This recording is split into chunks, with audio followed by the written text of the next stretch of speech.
Alrighty. Hello, everybody. Hello, hello. How are we all doing on this Saturday evening? It is now your weekend. Yes, it is now my weekend, and I'm glad it's my weekend. Long week. Yeah, that's good, that's good. Yeah, I got another long week ahead of me next week, so I better enjoy it while I can. Oh, boy. Oh boy, indeed. And I know the week after is going to be worse. Anyway. No. Next week. No? Really, it really is just next week? Okay. Yeah. Hey, Pen. Okay, fair Welcome enough. to the stream. Hello, hello. Yeah. Welcome, Pen. Yeah.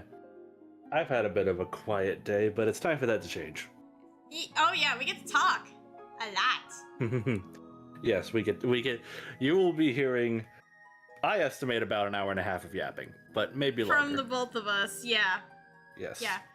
This is definitely probably gonna be a shorter stream than usual, just because, it just depends on how much we talk and how much we want to talk about things. It just really depends. And of course, if you guys have watched the Mario Galaxy movie, feel free to put in some inputs, as well with some of the things we talk about. We'd love to hear your opinions, and maybe you guys have considered some things that we haven't thought of when making this PowerPoint presentation. Yeah, it's going to be like we of course have talking points, and we have opinions, but I am definitely curious about about you guys' opinion as well, because absolutely, you know, I have thoughts on it. I have thoughts on everything that we're going to be talking about today. There's a reason why we prep for this. Yes. But they're just our thoughts.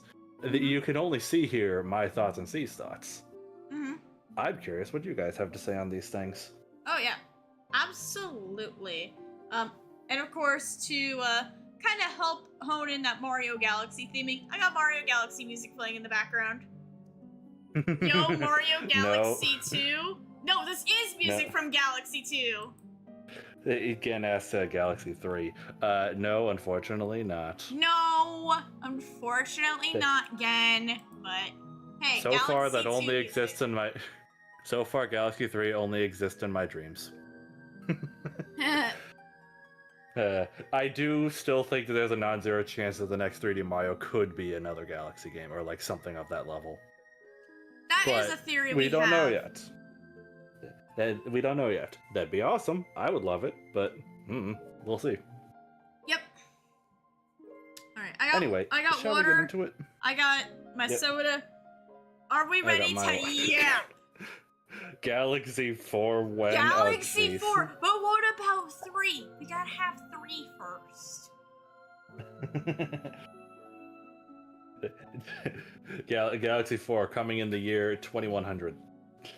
Holy shit, we'll be dead. Yeah. Like kind of on Galaxy talk. I recently found out. I already forgot exactly what year it is. But I recently found out when the next pass of Halley's Comet is going to be. I'm going to be like 60 something. I think it's supposed to be like 2050 something. It looks like it's going to happen in mid 2061. 2061. Okay, I got the digit wrong.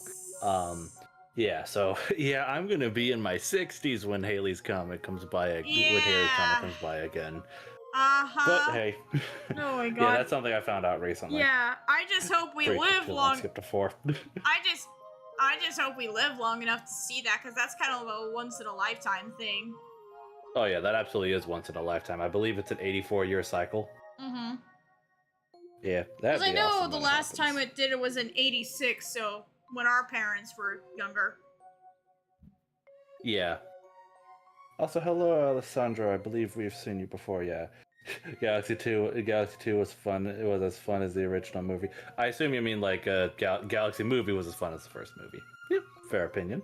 Okay. But speaking of the movies, shall we get started on our talk?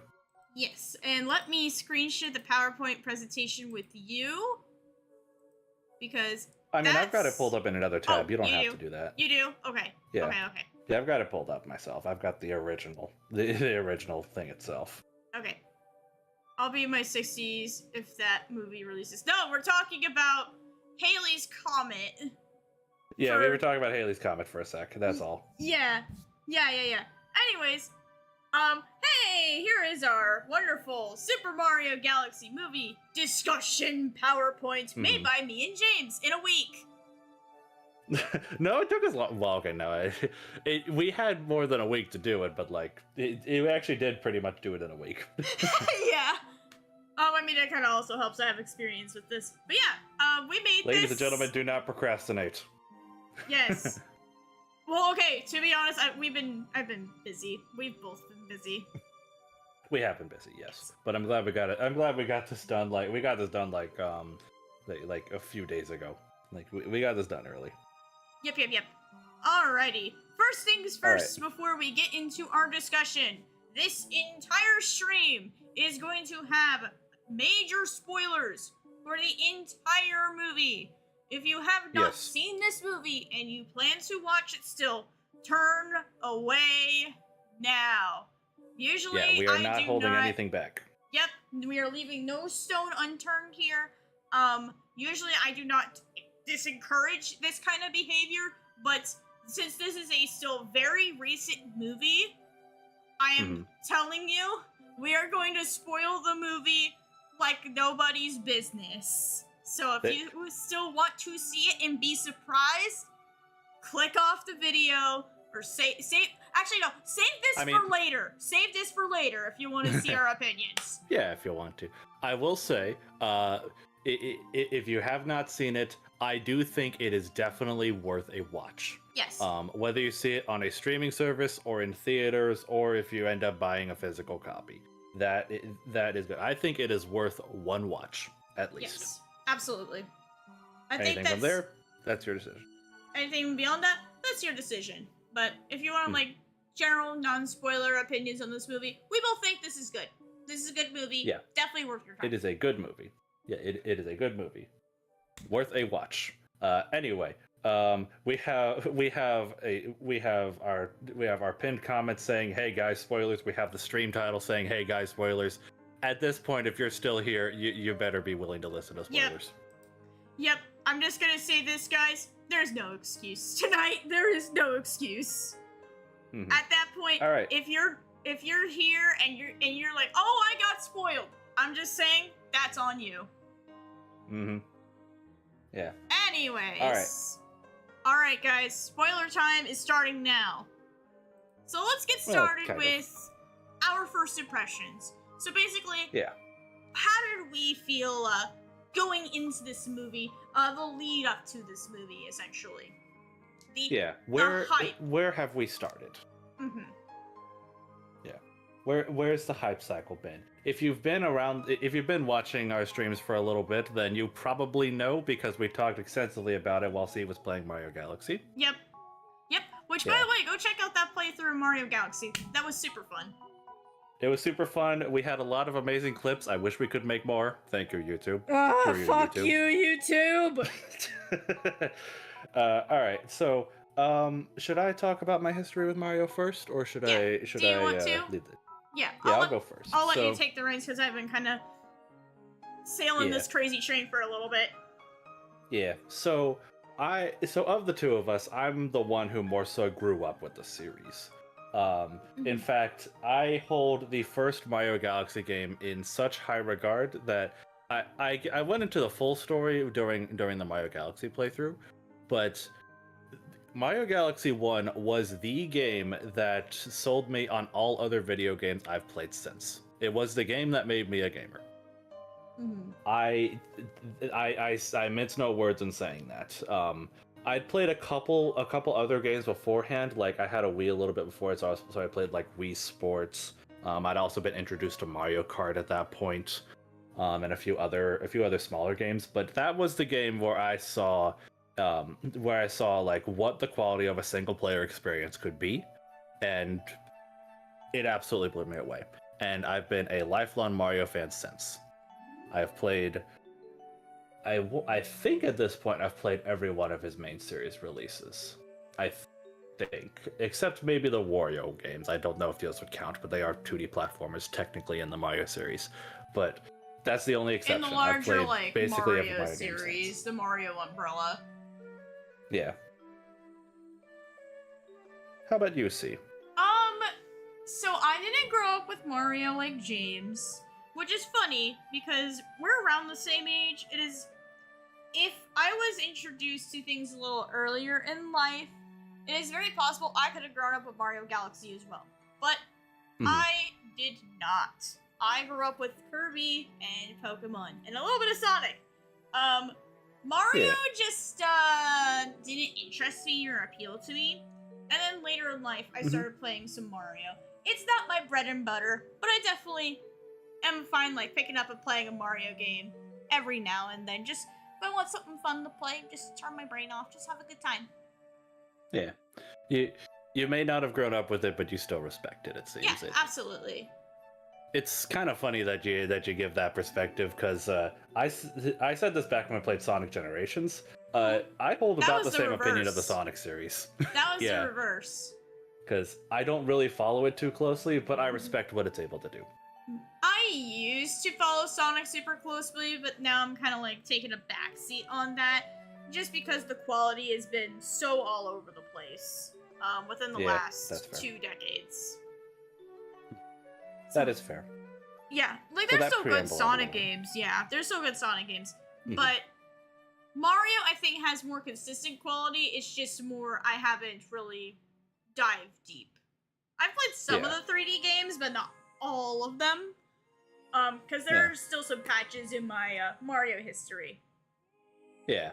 And of course, you know, Mario is more than just his mainline 3D platformers. Like, I'm a big fan of his RPG games, a few of the sports games, particularly Mario Kart, but some of the others get my interest every now and again. What about you? I know I mean Mario Kart for sure. I played like 1 or 2 of the RPGs. I haven't really gotten into those. I know we've talked a lot about me playing those at some point. So that is something I'm interested in. I don't even know if we want to count this, but the funny thing is with my Mario history, I've played more Donkey Kong, probably, and hold that in a higher regard than I do Mario at the current moment. Yeah, and you know, given what I know about your history with Donkey Kong, yeah, I don't blame you. True. Yeah. Alrighty. Who did we see the movie with? Yeah. Would you like to go first, or should I? Mine's a little bit easier to say. I went with some friends. Just we did a group thing out of it. Some IRLs. Yeah, some IRL friends. Yeah. Good choice. And I guess a follow-up question with that. And this kind of extends to people in chat, their experience as well.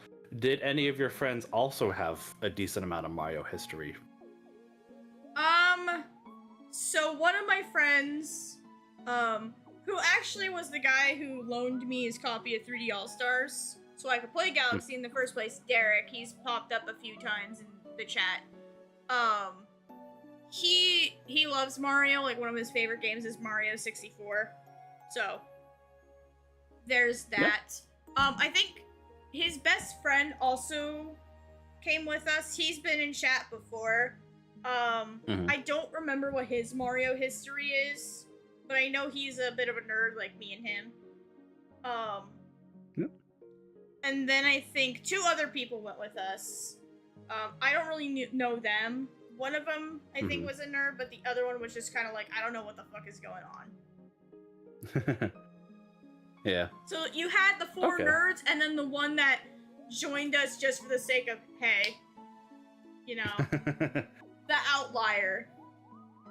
Yeah, and you know, they heard it was popular, so So they heard it was popular, so they came along, and that's fair. I have done that before. I have been guilty of the one who had not heard of this movie before, but just decided to join because all my friends and people were going to see it.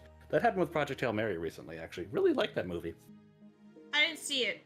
I haven't seen that. Yeah, I'd say it's worth watching. Anyway, we're getting off topic. I went Little Gabo in chat says I went with family mainly, whose experience was just playing the occasional Mario Kart.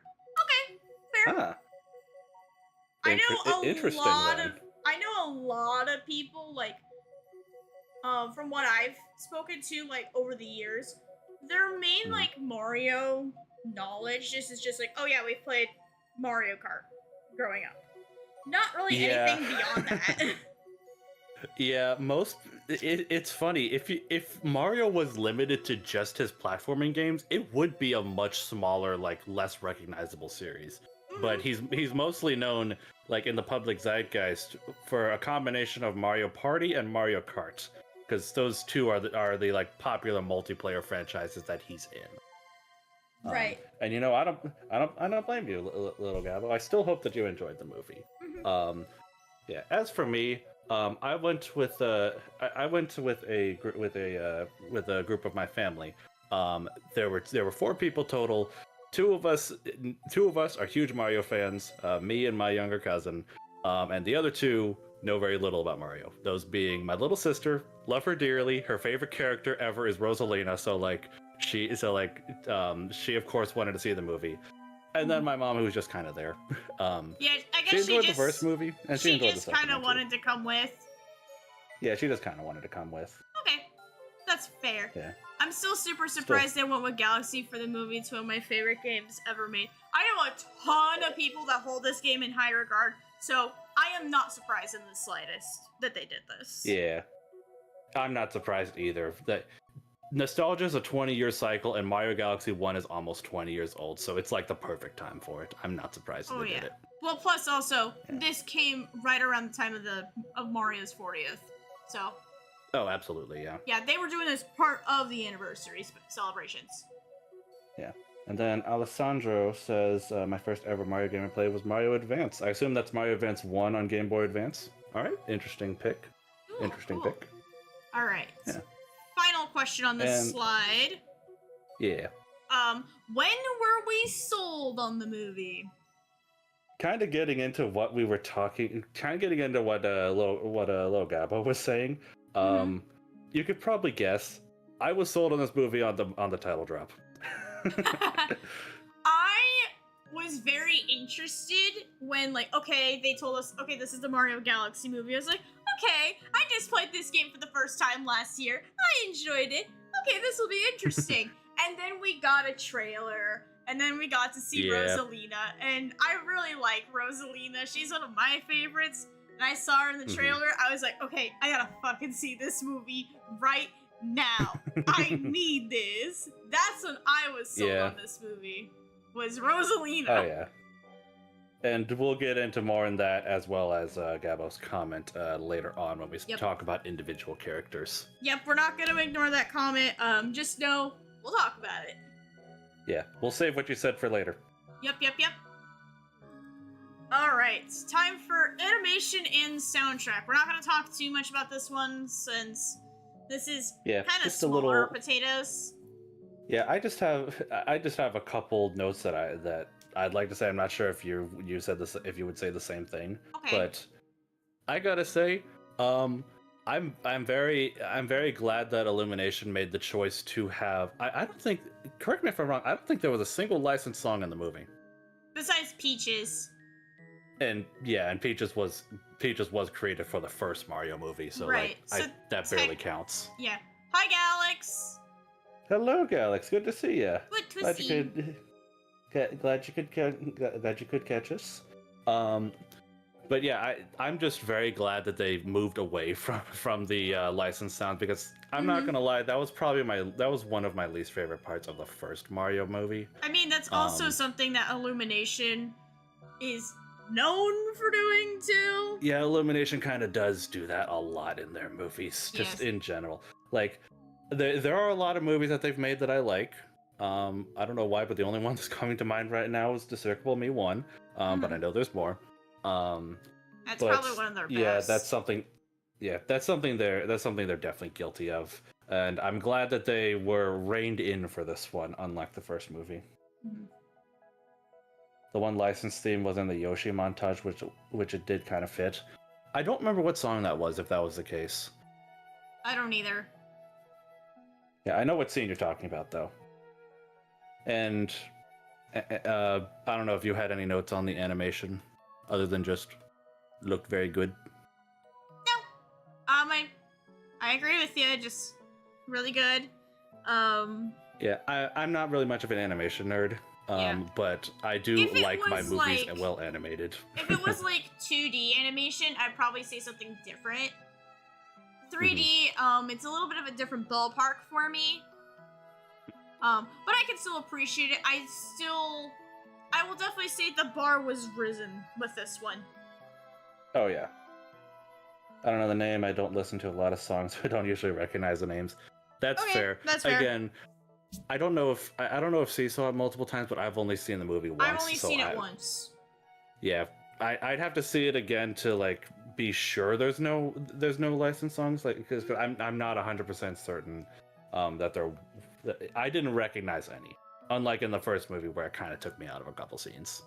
Yeah, it was just a little jarring. I think it also, like, Yeah. with the first movie, the reason why they probably used some licensed music was because that was the real world.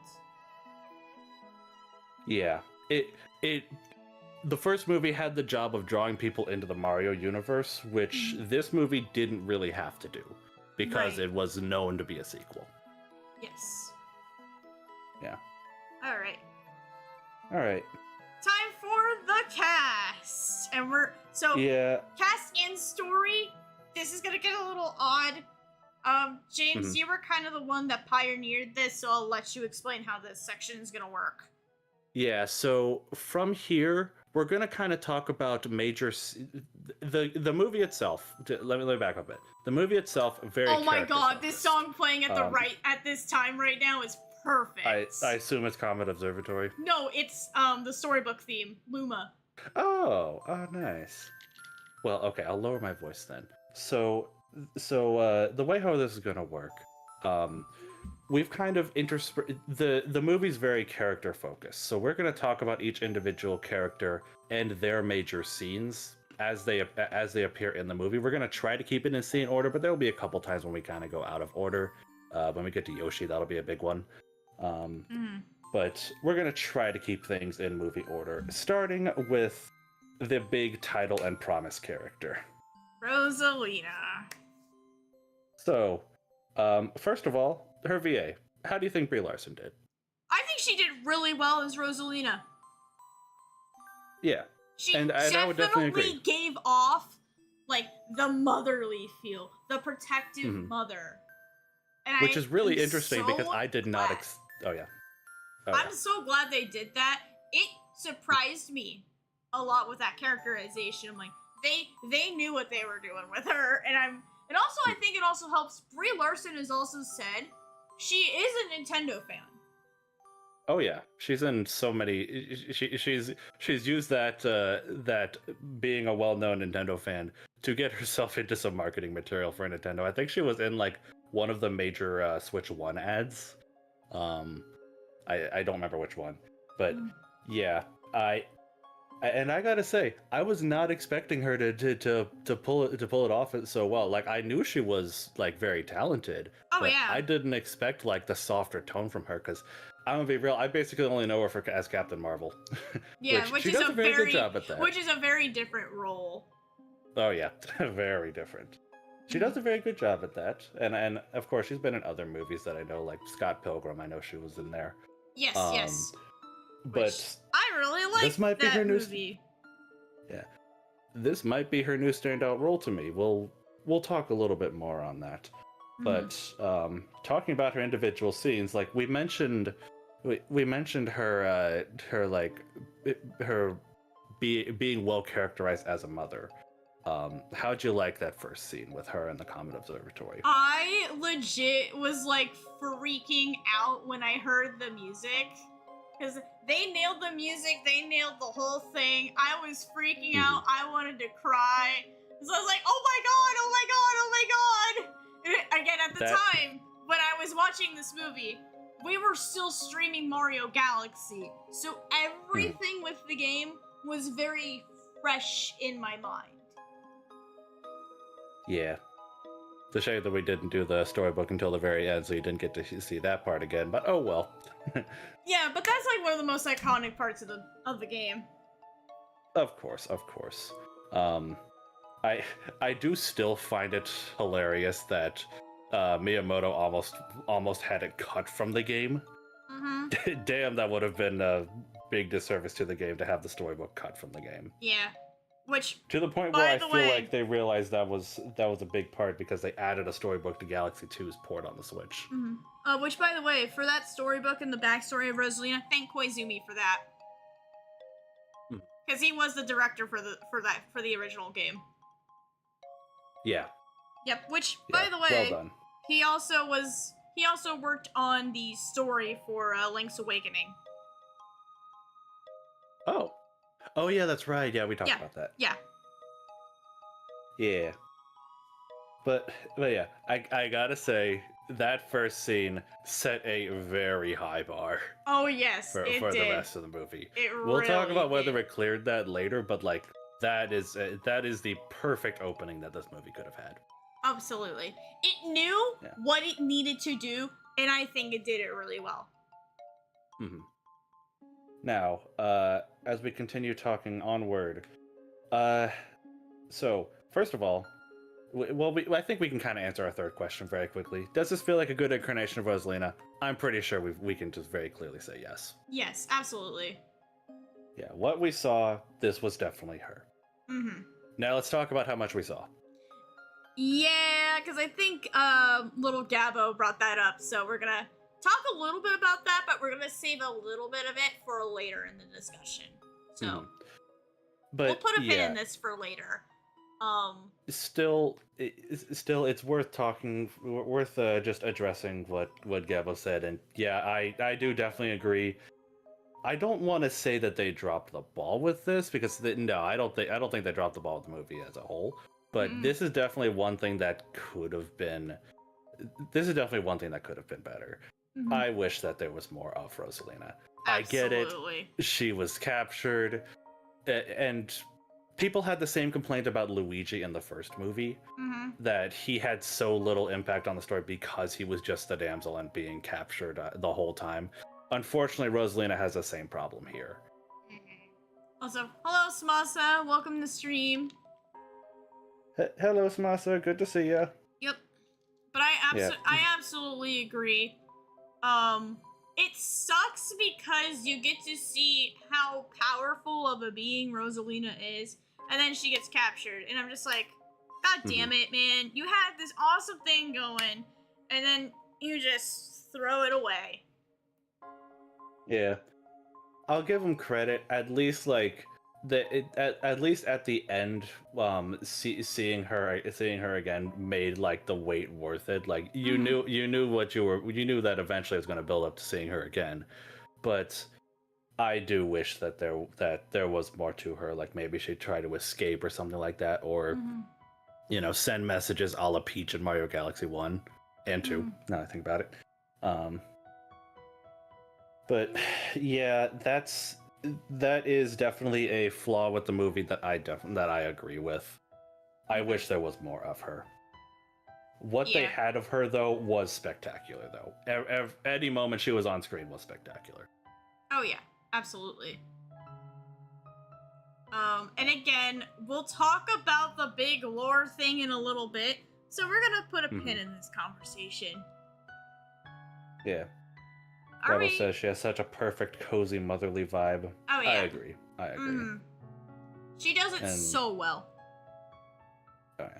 And Smasa says Nintendo casted her because she has been there supporting the games. So it's Nintendo's favorite to return. Oh, absolutely. Yeah, we talked about that earlier, before you joined.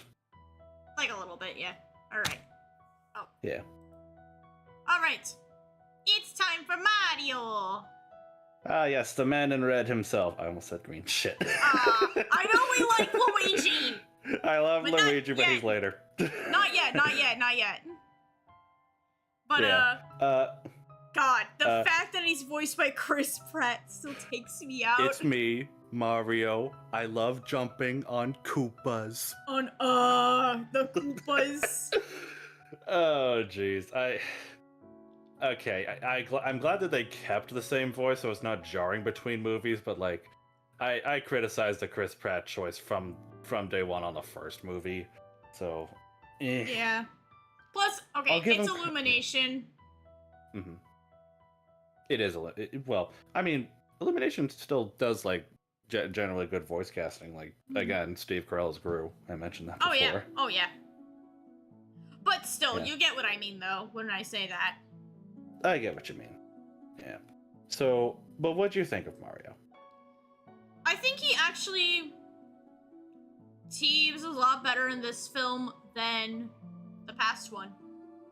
Like, just by casting, like, how Chris Pratt did Mario in this movie, I think was a lot better than the original. Mm-hmm. I wonder if that's partially due to the fact that we're a little used to his voice there now. It could be either A, we're used to his voice, or Illumination heard some of the criticisms from the first film and took it to heart.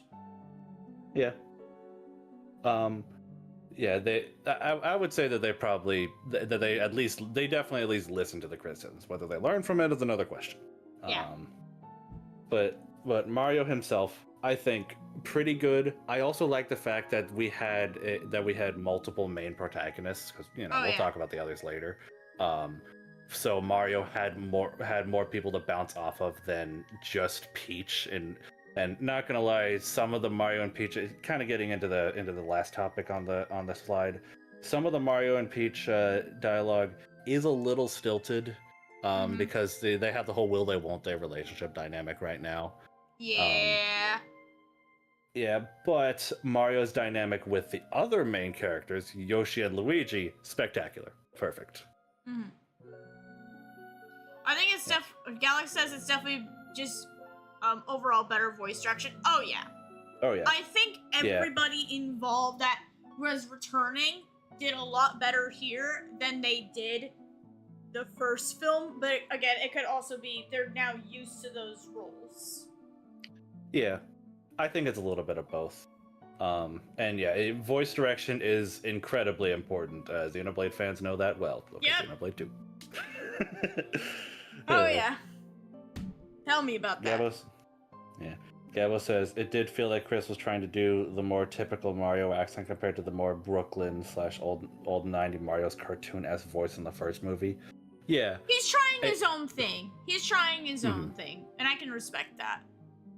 I have to wonder if that's mostly due to the fact that the movie was not actually set at all in Brooklyn. It was just Mushroom Kingdom and then the galaxy the whole time. He didn't have to pretend that he was in Brooklyn. Right. Yeah. Also, I felt the embarrassment where everyone just kept joking about him liking Peach. Yeah, that's fair. Mm-hmm. All right. I think next up is Luigi!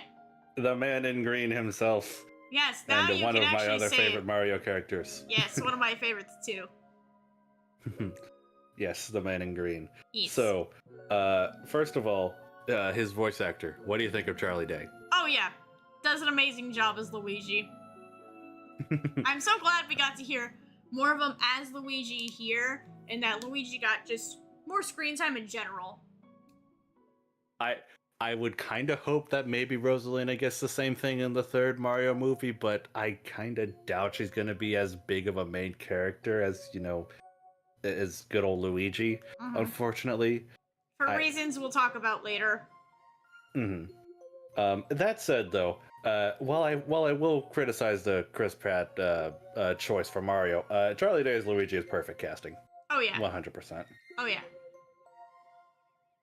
It is absolutely perfect, and I do like what they did with him in this movie. You said before, yeah, he's more of a major character because he's actually in the movie this time, but also he was Bowser's therapist, and that was so funny. Yeah, like they were buddy and everything. You could definitely tell there was a dynamic between the two when the first Bowser scene happened in the movie, because of the way Bowser greeted the brothers. Because he was like, hey, my man, Luigi! But then he saw Mario and was like, sup, Mario? Sup, Mario? And like that high-pitched voice. Yeah. I mean, that's, yeah. Sup, Mario? Hey, Luigi! Sup, Mario? Luigi got to use the, we'll talk about, we'll talk about power-up uses now because Gabo brought it up. Yeah, why not? Yeah, Luigi got to use the Cloud Flower, and that is awesome. C has not used the Cloud Flower yet. Because I haven't played Galaxy 2. We will fix that. Eventually. By the way, I should have said this earlier. I really should have said this earlier. My bad. No Galaxy 2 spoilers. No. Because of C. And you may be confused as to why I'm saying that for a decades-old game. There's stuff in the Switch version. I want C to experience that for herself. Yes. He wants me to go in blind. Specifically about the Switch version stuff. Yes. But yes, Cloud Flower. Good power-up pick for Luigi. Mm-hmm. I've got a couple other memorable picks of their power-up usage. What'd you think, though? Is there any you wanted to bring up? I'm kind of surprised that they had some references to Wonder. Yeah. It didn't really. It didn't. Oh yeah, because they had the drill. They had the drill. Yeah, they had the drill. Yeah.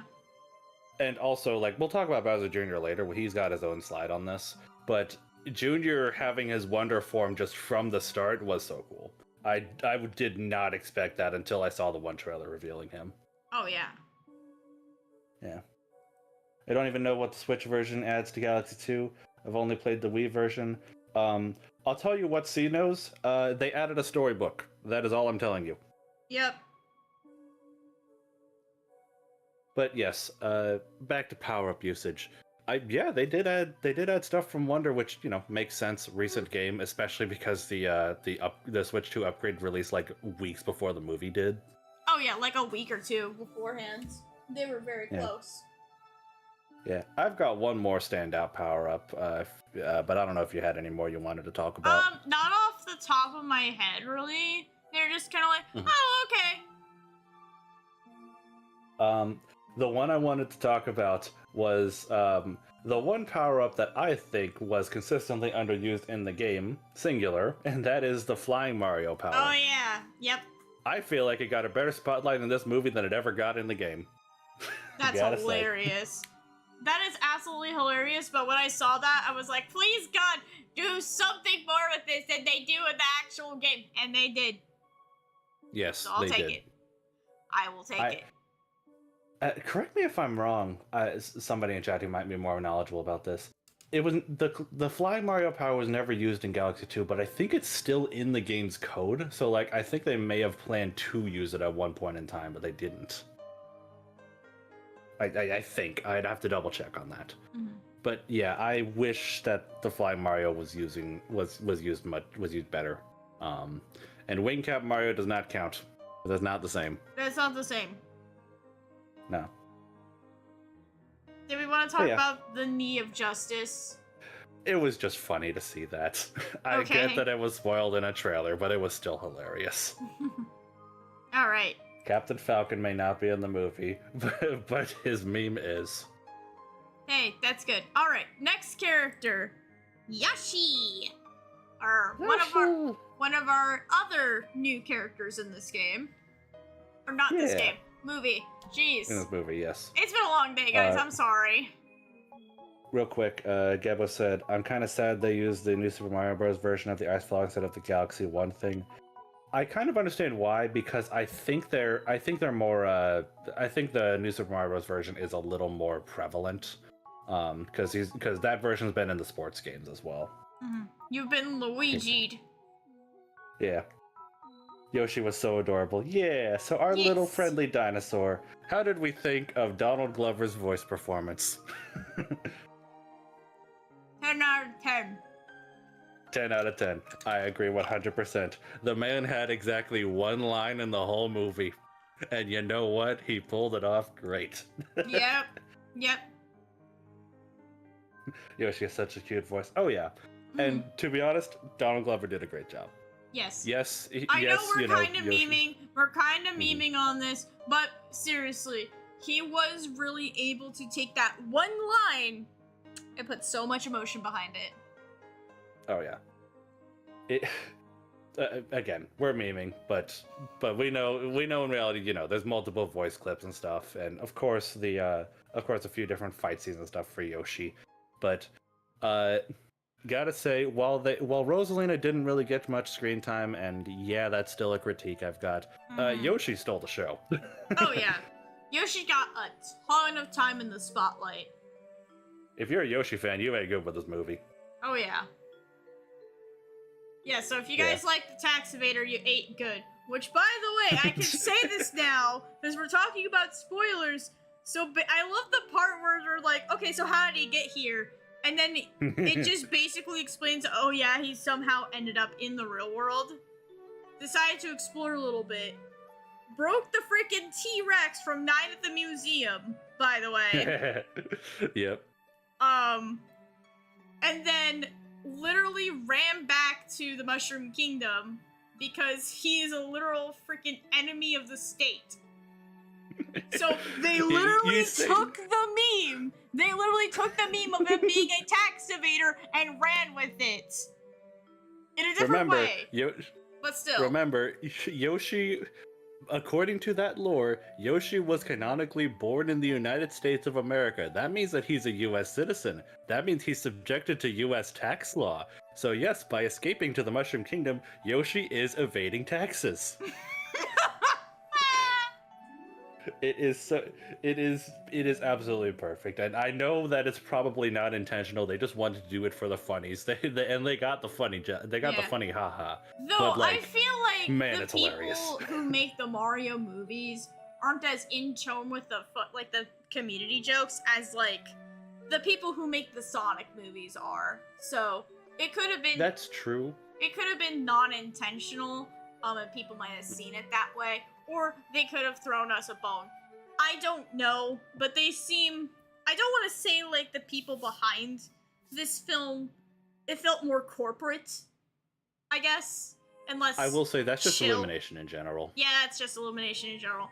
But I know the people behind the Sonic movies, genuinely care. They're Sonic fans themselves. And, that's the whole reason why they changed Sonic from that initial design. Because of all that fan...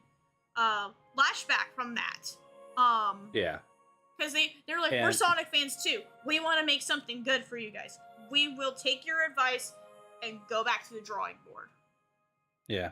I'm not saying Illumination wouldn't do something like that. However, I do want to point out as well that the Yoshi Tax Evader meme has been around for 10 years now, so it is theoretically, it is possible that one of them knows about it. Yeah, but also remember Nintendo is directly involved in this film, so it's very possible they wanted to keep the family friendly atmosphere with this and not hone in on the community memes because Nintendo is a little separated from the community. Yeah, and I think it was a dual effort. I think it was a dual effort on that because Illumination movies in general, they can commonly be criticized as not really pushing the envelope and trying to stay very, very corporate friendly. Very safe. Just look at a lot of their modern outputs, like the Minions movie and stuff. Anyways, Yoshi has a criminal record confirmed, yes. Gabo says, Yoshi's inclusion gave me the 90s Mario World cartoon vibes, and I loved it, yes. Yes. And also, again, says, also director and lead creative of the Sonic movies made CG cutscenes for the Shadow the Hedgehog game.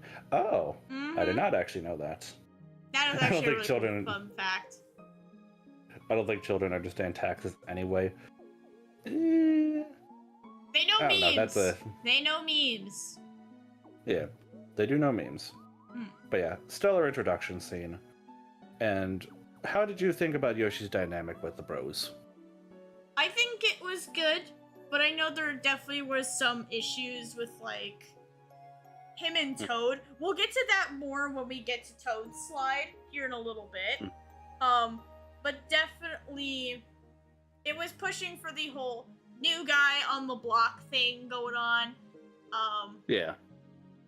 With this one, and kind of feeling like made Toad feeling third wheeled. I still think he. Yeah, we'll talk about that later. Yeah, I still think like he meshed really well with the brothers. It was kind of just a fun little companion for them. Even though from that perspective, I think Yoshi did well. He kind of seemed like the comedy relief, though. I think he's a little bit of both. Okay. Well, I see where you're coming from with that. Mostly because of Yoshi's one and only power-up usage, I think, was kind of wasted. They decided to give him the blimp fruit from Galaxy 2, which, I'm gonna be real, not the best fighting choice. Like, they could have... Come on. If I was writing that scene, I would have given him the spicy pepper. Come on, just give him super speed. That's all you need. That's all you need to do the fight. Yeah, but I think they were also trying to do something funny, so... Yeah, true.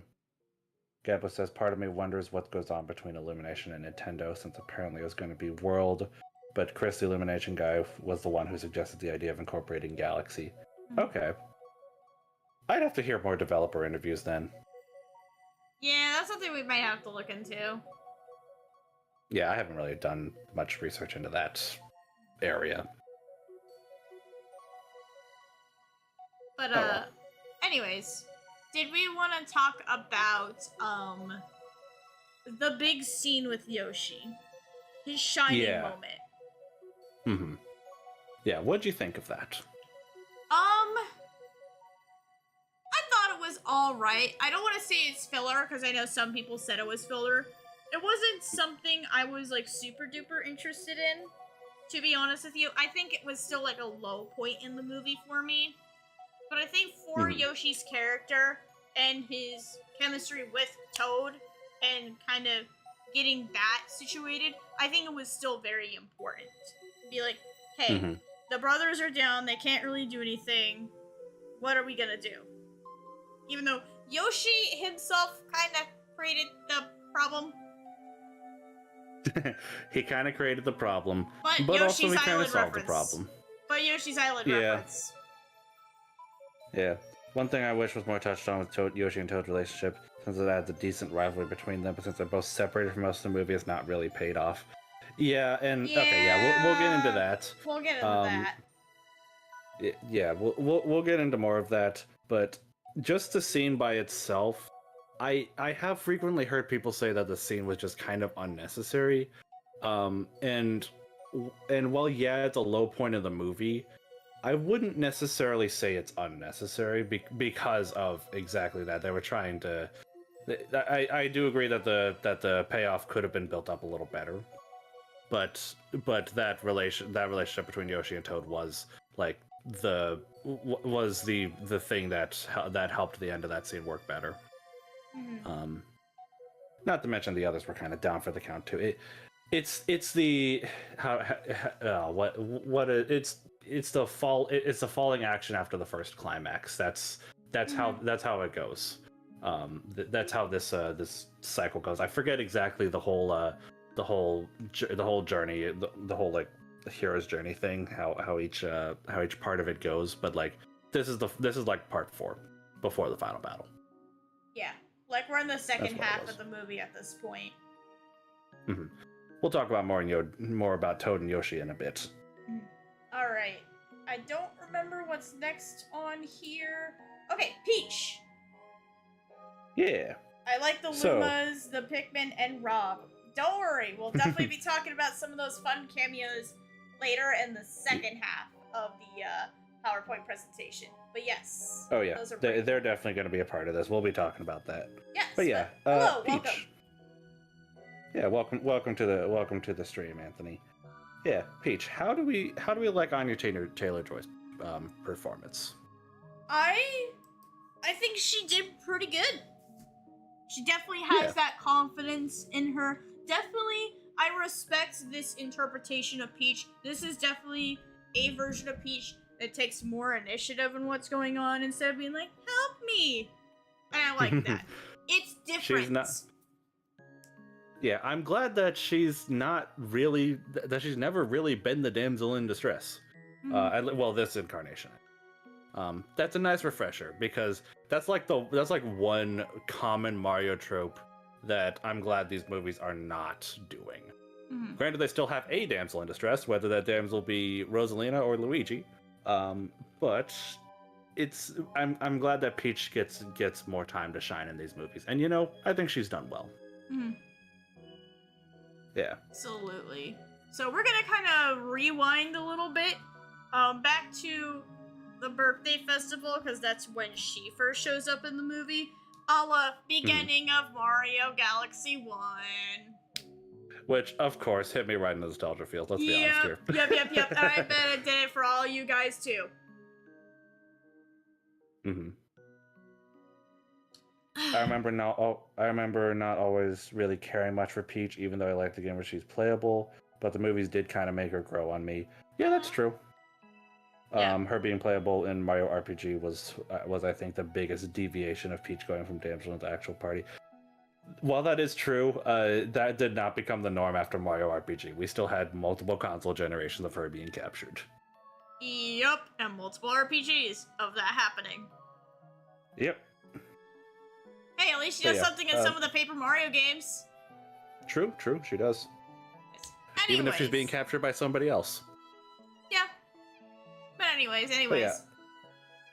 But yeah, I really like the birthday festival scene. Oh yeah. It was the perfect Star Festival theme, but also It was also the impetus for making our heroes journey out into the great unknown, starting with Peach and Toad, which I think is interesting. Yeah, and we got to see her iconic parasol. She got her iconic parasol as well during that whole thing. I do think that was a very neat way to work in her most iconic weapon. Mm-hmm. Having it be a birthday gift from Mario. That I think was really neat. Especially since there was that subplot of like, will they or won't they? Will they, won't they? And I still think that some of that was a little stilted. Yeah. But like in a movie where the character dynamics are really, really good, you can't have all winners. And unfortunately, that was definitely one of the losers. Mm-hmm. But it was also not like that big of a thing in this movie. This movie was definitely more focused on Peach trying to figure out her past. Because I know that was talked about in the first film, but they really kind of drove that home a little bit more. Mm-hmm. Which again, we will talk about later. We will talk about that later. Yeah, we'll talk about that history later. Gabo says they did make her so cute and expensive. Oh yeah. Mm-hmm. Yeah, this is definitely my favorite. This is definitely my favorite incarnation of Peach. Unfortunately, better than any game I've ever played as her in. Although I will admit, I have not played Super Princess Peach on the DS or Princess Peach Showtime on the Switch. I own Showtime. I will probably play that at some point. Yes. Hey, that's made me good feel. Yeah, I do know those are developed. Well, I've played their works. Yes. And I've generally enjoyed them. Mm-hmm. All right, the last thing on the Peach slide is her big shining moment for this movie, the Subcon fight, which we will talk about those characters a little bit later, but hey, that was pretty cool. That was really cool. I'm glad that you very quickly figured out the uses of the parasol. Yes. She didn't have like a weird learning curve or anything with it. She was like, this just feels natural to me. Mm-hmm. And I like that. It was established in the first movie that she was already a capable fighter. She is just, the movie wasn't her training arc or anything. That was Mario's. No. She was already pretty capable. And that was shown here. I don't know if there was any other fight scenes with her in the movie. Because I know the climax mostly focused on Mario, Luigi, and Yoshi. But she still had the whole thing with her and Mario, but they weren't really doing a lot of fighting. No, not really. But that was a part of the movie where they were in the center spotlight. Yeah, that's true. I am glad that she's actually the one that first goes out for. She took the initiative. Goes out for the end.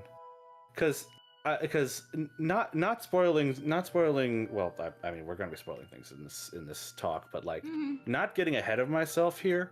But to be honest, Peach really was the most not really important, but most impactful of the protagonist. To like the main story, because yeah, Mario, Luigi, and Yoshi did most of the heavy lifting and fighting, but without Peach, most of the emotional weight is kind of gone. Yeah. Anyway, we'll talk more about that later. Yep. Next up, Toad, which can I just say, and me and James talked a lot about this when we were making this PowerPoint. This fucking image of Toad looks like it was made by AI. Yeah, I gotta say, it looks all the other posters that we've been using have been very busy, very action oriented. This Toad, he ain't doing much. It's just weird. It's different compared to the others. And I even had to ask James. I was like, "Is this real?" We had to take a double take on this. No, this is real. Yeah, no, this is real. Yep. Yeah, I did have to check. But yeah. Anyway, crappy poster aside, Keegan-Michael Key, what do we think of him? I think he did a better job in the first movie. Just Toad didn't really get much to do. Yeah, I will say I'm not complaining about I'm not saying that this is a complaint against the movie, because to be honest, Toad didn't really have much impact in the movie. Yeah, he's technically part of the main squad, but he's not doing much. I mean, he does get a power-up use. He did have the penguin suit at one point. So he got to do something. But yeah, and this gets into kind of the second point on the slide. Do we even count him as a major character? He's kind of like a background / audience insert character, if that makes any sense. He kind of felt like he was a secondary character, just kind of there for the ride. To me, it felt like the writers didn't know what to do with him, because they already had their eggs in so many baskets with this film. They're just like, oh shit, we have to add Toad. What are we gonna do with them? Yeah, I appreciate Gabbo reminding me about the throwaway line of him mentioning his novel. I completely forgot about that until this moment. Oh, jeez. He's just kind of forced in because he's Toad. Yeah, and Toad's a very popular character. Yeah, which I mean, I don't hate Toad. I never said I hated Toad or anything. It's just I the feel way like he the was main shown in this movie is just kind of bleh. Yeah. I feel like the main reason why he was there was to make sure that Peach had somebody else to work on when she was separated from the Mario crew. Yeah, when she went on her own, yeah. Not making him Captain Toad was a mistake. That's what Galaxy I feel like if that was the I feel like if they were to do that, they'd also have to implement the other Toads of the Toad Brigade. And on the one hand, yeah, it'd be cool if they actually referenced the Captain Toad stuff, because Galaxy was where Captain Toad started. But on the other hand, I think the movie was chock full of characters already. I don't think we needed 4 more Toads. Yeah, there was already a lot going on, personally. The replicas of Toad are also side characters. Yeah. Yeah, we could have had the Toad Brigade. It would have been neat to just have them as kind of background characters, but I think we had enough characters already. Yeah. I don't mind them kind of dropping the Captain Toad idea. Maybe something for a future film. I think they did reference it at one point. Yeah. Yeah, but that's it. With, I think, what he was wearing in this... on the Peach slide. I think there was one poster with him having a headlight, but I don't recall a scene with him using that. That was I do not remember that. The poster for Peach had that headlight. Oh yeah, the previous slide. Yeah, if we go back to the previous slide, you can see it. Yeah, but this was the official poster for Toad. Yeah. He just kind of forced him because he's Toad. Yeah. It's... To be honest, I don't mind that he wasn't as crucial of a character. It just did feel a little weird when it was just him and Peach. Granted, that was only for like 1 or 2 scenes, and then we got the awesome fight scene afterward. It wasn't that long. So that's a mild blemish. I still think the biggest problem of the movie is still the Rosalina screen time. Mm-hmm. But especially since she was a new character in the film. I think that's why that problem is more egregious compared to Toad, who is a returning cast member. Yeah. Getting back to something we were talking about before, though, the Toad and Yoshi rivalry. Mm-hmm. I see what they were doing here. How do you think that was played out? I just felt it was kind of generic. Yeah, and that's fair. Mm-hmm. I did recognize it early on, and that's another reason why I'm okay with the Fossil Falls scene when some people say that it doesn't need to be there, because it was supposed to be the payout for the Toad and Yoshi rivalry. But I do agree that if they wanted to focus more on it, they could have, but also if they did focus more on it, it would have taken away from the actual main characters. Right. Well, I mean, the other main characters, because, Yoshi's an actual main character, but it would have taken away from the other three. Right. Yeah. Most definitely. Yeah, that's all I just really kind of, like I said on the Yoshi slide, it just kind of feels like generic new kid on the block thing. One person's like, I don't like this person for no reason. Okay, there was a reason, because Toad felt jealous, but it still just was like, this was typical stuff you see in a kid's movie, and it didn't evolve much past that. Yeah, and Illuminates is definitely guilty of that. I mean, let's be honest here. If they were given, this is a kids movie. I need to preface this is a kids movie. I still think we avoided a possible timeline where something worse could have happened, and I'm about to describe it right now. Mm-hmm. Imagine if we got the Toad Brigade, but not only that, we got a bunch of other Toads that were just kind of following around, and they could act like little iPad children, and hopefully not wear any yellow, because yes, they could have easily minionified the Toads, but they did not do it. Thank God. Thank God. That sounds cursed. Now that you think of that, chat. Yep. Do not I know there's an alternate timeline where that happened. Chat. Please don't draw Toad as a minion. I do not want to see that. I'm sure somebody's already done it. Ugh. Alright. Anyways, moving on from the Toad slide, we're gonna deviate from the characters a little bit because we really wanted to talk about this interpretation of Gateway Galaxy. Because, man, they took a very simple concept and ran with it. Oh yeah. In this interpretation, gotta say, kudos, hats off. I did not expect, like, I knew Gateway Galaxy was going to be a part of the story because getting into a little bit of the movie promotion, there were like these collectible card things that you could get on like the Nintendo app. On Nintendo today. And one of them that I got was the Gateway Galaxy, so I knew it was going to be a big part of the story. I did not expect the recontextualization. Yeah. Gotta say, well done. I will definitely say kudos to the people that were in charge of doing like the creative aspects of this movie, because they took something that kind of just was a little bit more generic, and they ran with it. They made it like a whole like space airport thing going on. It was really cool. Yeah. And we got to see a bunch of other characters in the Gateway Galaxy, including it being the home to the characters on our next slide. Yep. Oh, that's not them. What'd you do? I did not click anything. That's literally how we ordered it. Oh. No, I was expecting this. Okay, you were expecting Subcon to be first? Yeah. So, yeah, we wanted to talk about the Peach fight scene.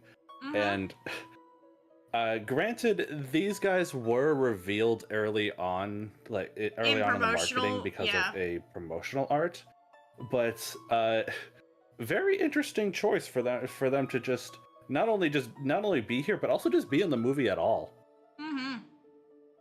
I was expecting Birdo because she's been in a lot of Mario stuff, but Wart and Mouser, no.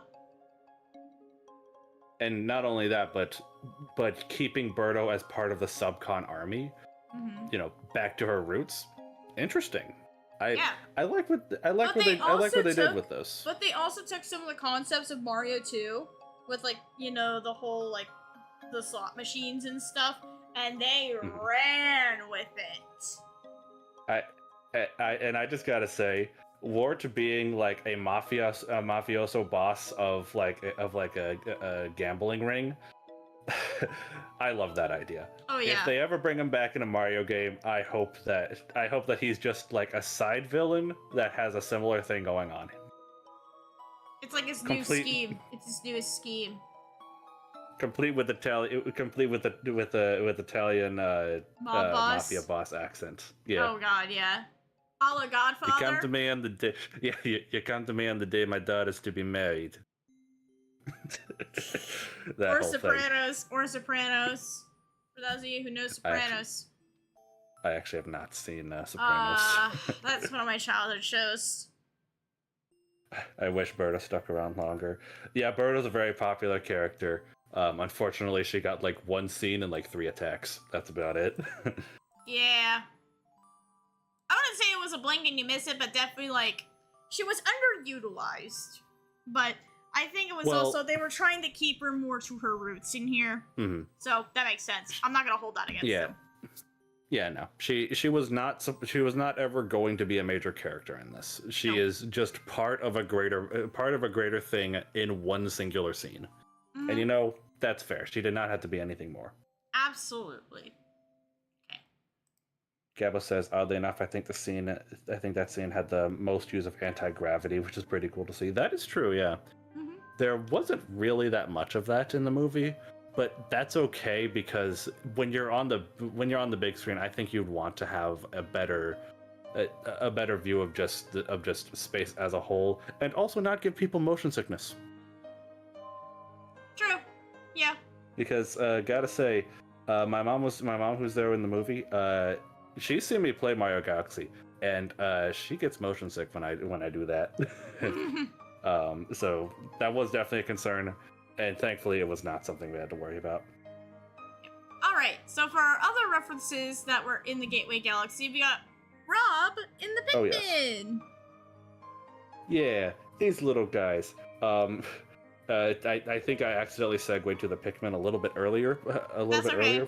Whoops, my bad. Okay, we also knew the Pikmin were gonna be in here because they're promotional material. We just didn't know how. Plus, they're also Miyamoto's little touch. Mm-hmm. I've said this before on other streams, and I'll say it again. Anytime the Pikmin show up in a non-Pikmin game, it's just the Miyamoto stamp of approval. That's all it is. Don't think anything more on it. Mm-hmm. But hey, it was nice to see them, though. Some people, for some stupid reason, I don't know why, but some people freaked out when they found out that they were in the Mario Wonder upgrade. I'm like, really, guys? Come on! It's just Mario. It's just a fun little nod. That's all. Mm-hmm.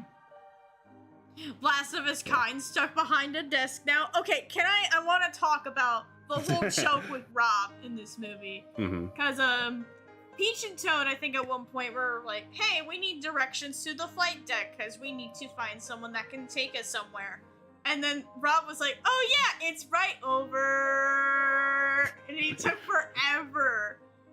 If you guys don't know the joke with that, because I laughed at that. I knew the joke. Oh, I did too. Yeah. Rob, the actual Rob, because Rob is an actual thing you could have gotten.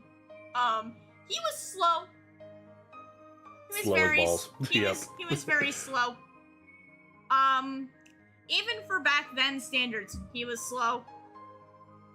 Yeah. So it's just a little jab. It is just a tiny little jab at just Rob being slow, but we still love him anyways. Mm-hmm. Well, a funny jab. While also you can also think of it as very similar to that one scene in Zootopia. Oh yeah, with the sloth. Mm-hmm. Mm-hmm. I still haven't seen Zootopia 2. Yeah. Here's a fun thing. I don't know about you, but I did not know that Rob was going to be in this movie. I didn't either. So that was a nice surprise. When I saw Rob, I was like, oh, hey! This is cool. I found out later that Rob was one of those promotional cards that I talked about. Oh, really? It's just I hadn't gotten Rob's before the movie, so that was one that I was genuinely surprised by. Hey, that's good. Yeah. Also, I want to present another possible bad future to everybody. Well, first of all, I'm gonna read Gabo's comment. I wished I could have used the Rob myself. The fact that Nintendo was experimenting with a robot toy for the NES was pretty cool. Oh yeah. Well, okay. The closest that you can get now is a Rob. The history behind that is they were trying to do that to appeal to the markets, especially more in America at the time, and trying to perceive the NES is more of like a toy, because not long before the NES came out in America was the historic video game crash of '83. So they had to do a lot of recontextualizing and trying to market this game system to the US, which, you know, didn't really care about games at the time. They had a bad interpretation of it, so that's why they did Rob. There's a really good video about the history of Rob by the gaming historian, so if you guys want to know more information about Rob, go check that out. Yeah. Rob, and if you're wondering, yes, Rob was basically a Trojan horse. Yeah. Because with the Rob attachment, Nintendo could legally market their game system as a toy and not a video game. Yes. So they could be put in the toys section and get the kids to bug their parents about it. Mm-hmm. But yes, marketing. Especially back then. Very interesting to see Rob.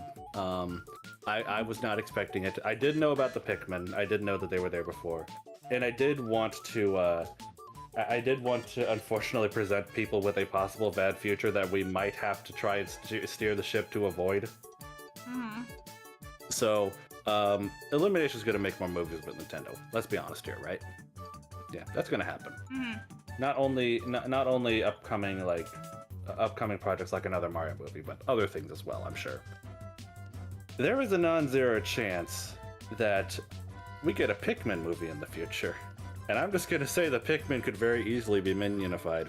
Just warning people. Oh, James, it's cursed! Oh my god. Well, I just have to warn people that is a possible future we could be facing. I know. Alright, anyways, I think... Oh, it's break time. Perfect. Yes. Yep, so we are gonna Here's our built-in break time. Yep, this is our built-in break time. I think, yes, I want to use this built-in break time. But next, when we do come back, you guys might see on that slide, we're gonna talk... Guess who we're talking about? We're gonna talk about a certain fella. And let's just say we have a lot to say in regards to this guy.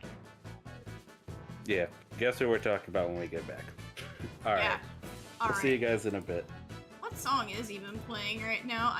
Oh, it's all in French! I don't know French! Oh, your playlist is in French. Oh, God. Oh, well. But, we'll be back in a few minutes, so enjoy some Mario Galaxy music, guys. Beware the piano, see. They will cause your distraction. Volo, it's not Monday. Go away. Ah, fuck.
Alrighty.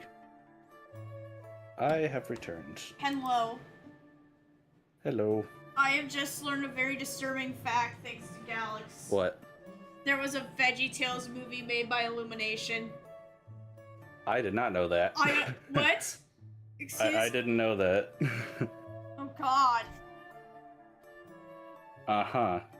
That's interesting to know from Galax. That's interesting, to say the least. Yeah. Okay, Not not the weirdest thing that I'm sure they've dabbled in. Probably not. But it's interesting. That's all I could say. Anyways. That's the thing. Apparently, I guess so. Hold on, I'm gonna look into this. Yeah, look into this real quick. VeggieTales movie. The first thing that comes up is the Jonah movie that I know I've seen, but yeah, I saw the Jonah movie growing up. Hold on. Yeah. Veggie. But yeah, big idea productions, which that was the guys that did the original VeggieTales run. Yep. Was there another one? Let me take a look.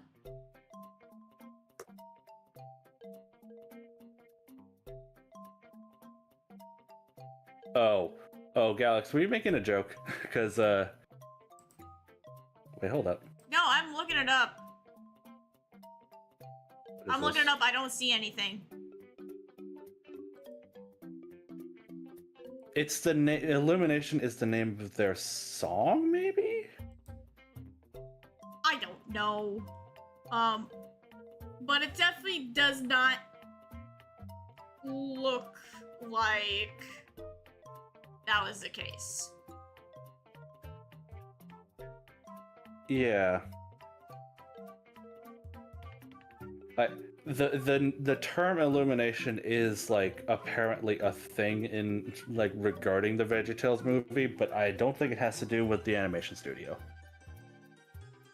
I'm not exactly sure what it means. Alright. Besides that, now that we're back from break, it is time to continue talking about the movie.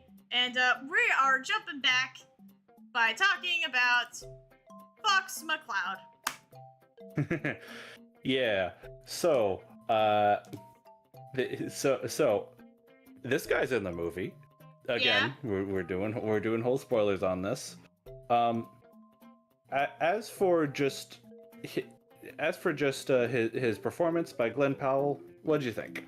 I thought it was great. Yeah. I think he did a really good job. I'd agree. This is definitely Fox. His characterization was very good.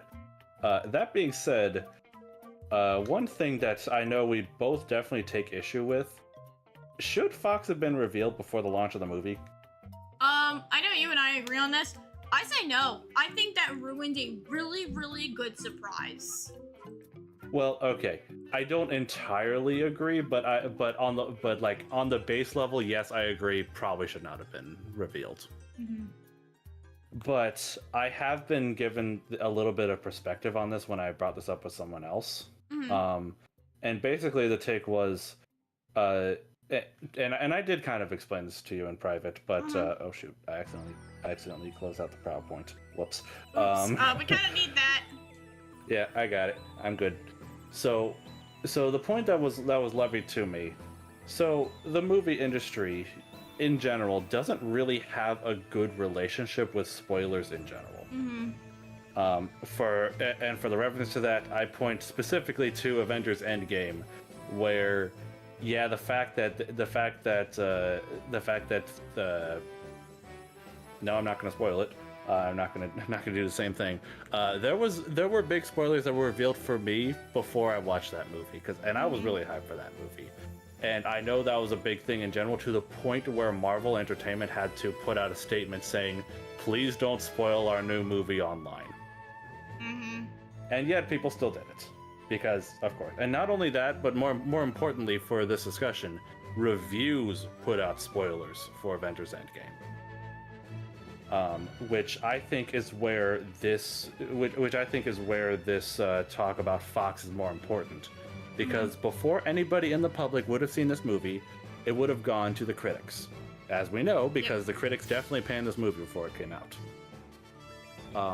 They revealed, the thought was they probably revealed Fox in anticipation of the critics spoiling the fact that Fox is in the movie. Most likely. Which, you know, that's another timeline thing that we don't know what would have happened. We don't know for sure that critics would have spoiled the fact that Fox is in the movie. But I think it's very likely they would have. And if they'd rather take the heat on that, instead of having their movie mired by critics causing problems, I think this is the safer route. And you know, we were just talking about Nintendo and Illumination playing things very safe. I think this is one of those decisions. Yeah. We got a whole bunch of comments I do want to read about this. Some funny, but some practical. Anyways, first of all, hi Jackson, welcome to the stream. Jackson Hi, says, Jackson. It was the classic trailers revealing too much things movies do now. Yes and no, because he wasn't revealed in a trailer. They just put out a Not thing. officially. Yeah, not officially, but they put out a thing with that poster we have on his slide right here that says, hey, he's in the movie.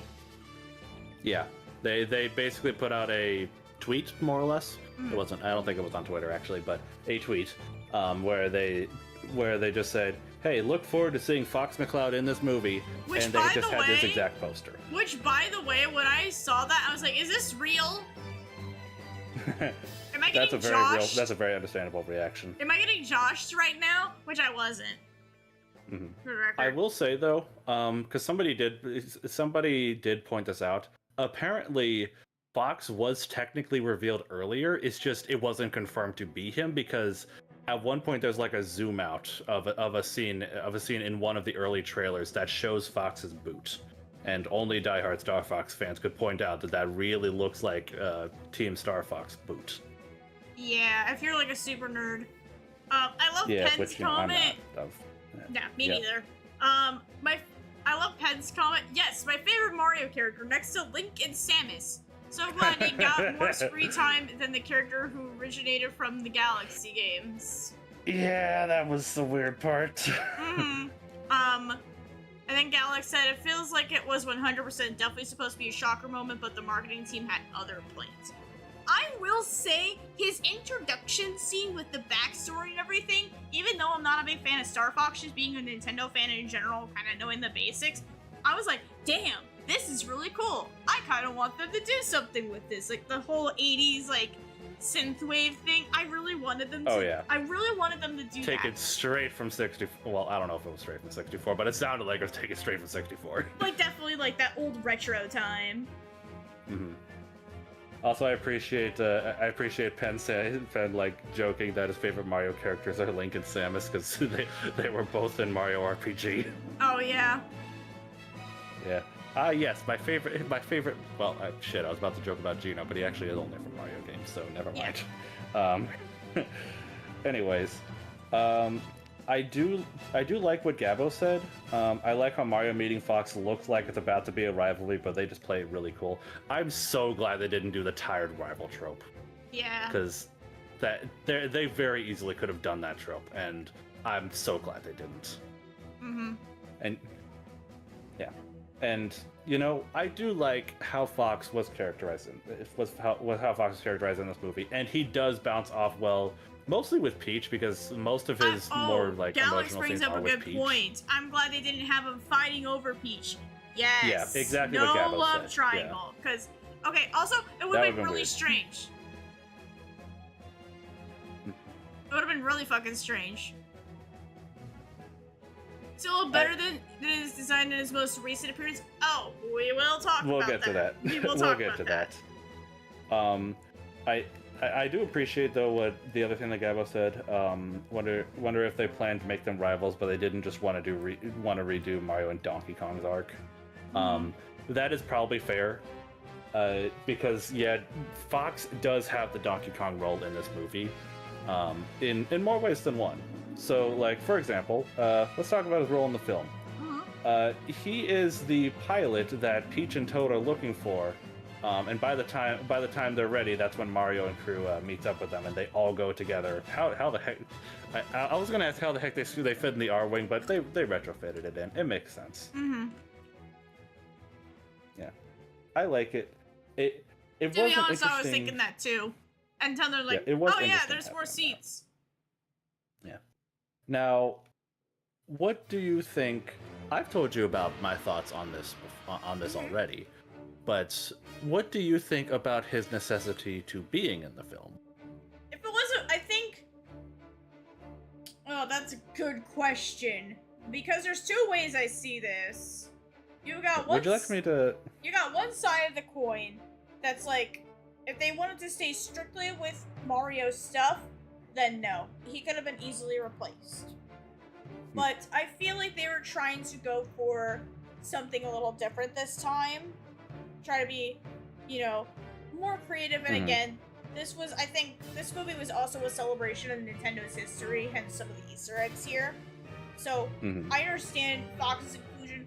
Also, on top of that, something else that we're going to talk about in a little bit might have also facilitated Fox's inclusion.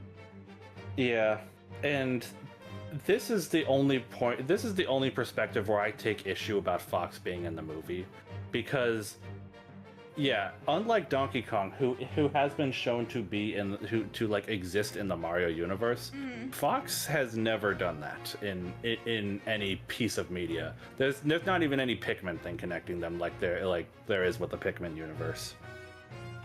No, there is no overlap, which is why they had to explain it. Which is why they had to explain his backstory, in the amazing way that they did. But that said, the fact that he's in it at all just really kind of screams to me that Fox, that this is kind of them trying to promote their new Star Fox game.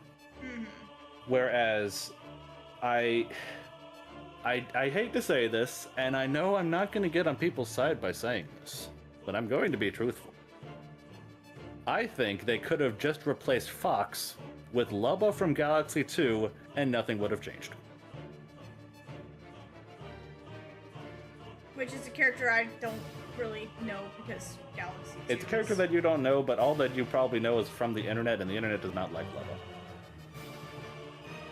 Why? Is it because he's fat? A few reasons. You'll see. Ah.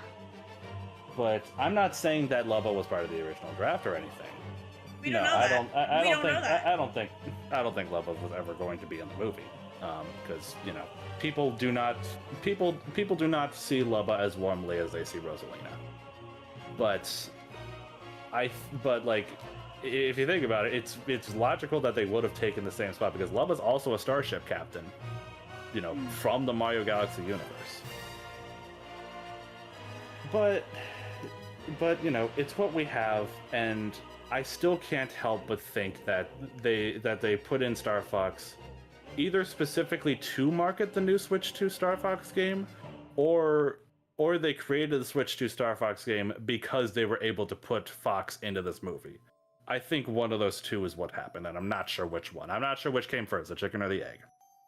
Right. Or in this case, the chicken or the fox. Yeah.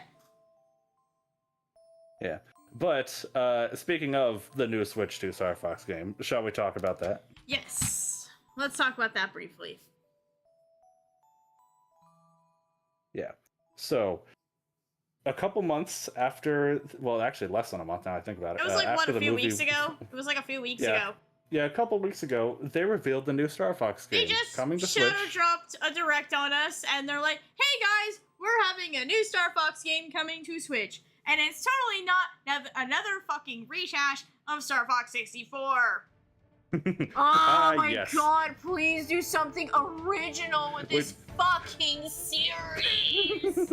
which is funny, because Star Fox 64 itself is a retelling of the first Star Fox game on SNES. Yeah. So yeah, this is their. I saw a graphic online that is just true. Half of the Star Fox games really are just the same game. Yeah. And again, that's why I'm like, God, just do something unique, please. Okay, here's the thing. I understand why they're going back to I understand why they're going back to 64 specifically as like a quote unquote reboot attempt for the series. Mm-hmm. And the reason why I understand that is because they tried to do the exact same thing with Star Fox Zero on Wii U. And it didn't work. It didn't work, but that one I can attribute to it was on the Wii U, and not only that, it was a late Wii U title, which is like Nintendo's low point. It was after the Year of Luigi, which was actually Nintendo's low point. So I understand why they're trying the same strategy again, because unlike the Wii U, the Switch 2 is successful and actually has a good audience, and the new Star Fox game is a fair price, which you can't really say for Zero. Yeah, I think it's like 50. Yes, it's 50 digitally, 60 physical, whereas I think Zero was 60 all around. Although it did come with Star Fox Guard, but I'm not gonna lie, that is not a selling point. No, not at all. That is not a selling point at all. Still need to play the Star Fox games. I will say, the new remake seems like a good place to start. To be honest, I'm not interested. Yeah, Star Fox and I don't blame you. Star Fox is just not one of those things I care about. No, it's an on-rail shooter. It's basically think the flying stages of Kid Icarus Uprising. That's what it is. It's just Star Fox, think I'm going to get as a property doesn't appeal to me. I like shooters. It's just this. I'm just like.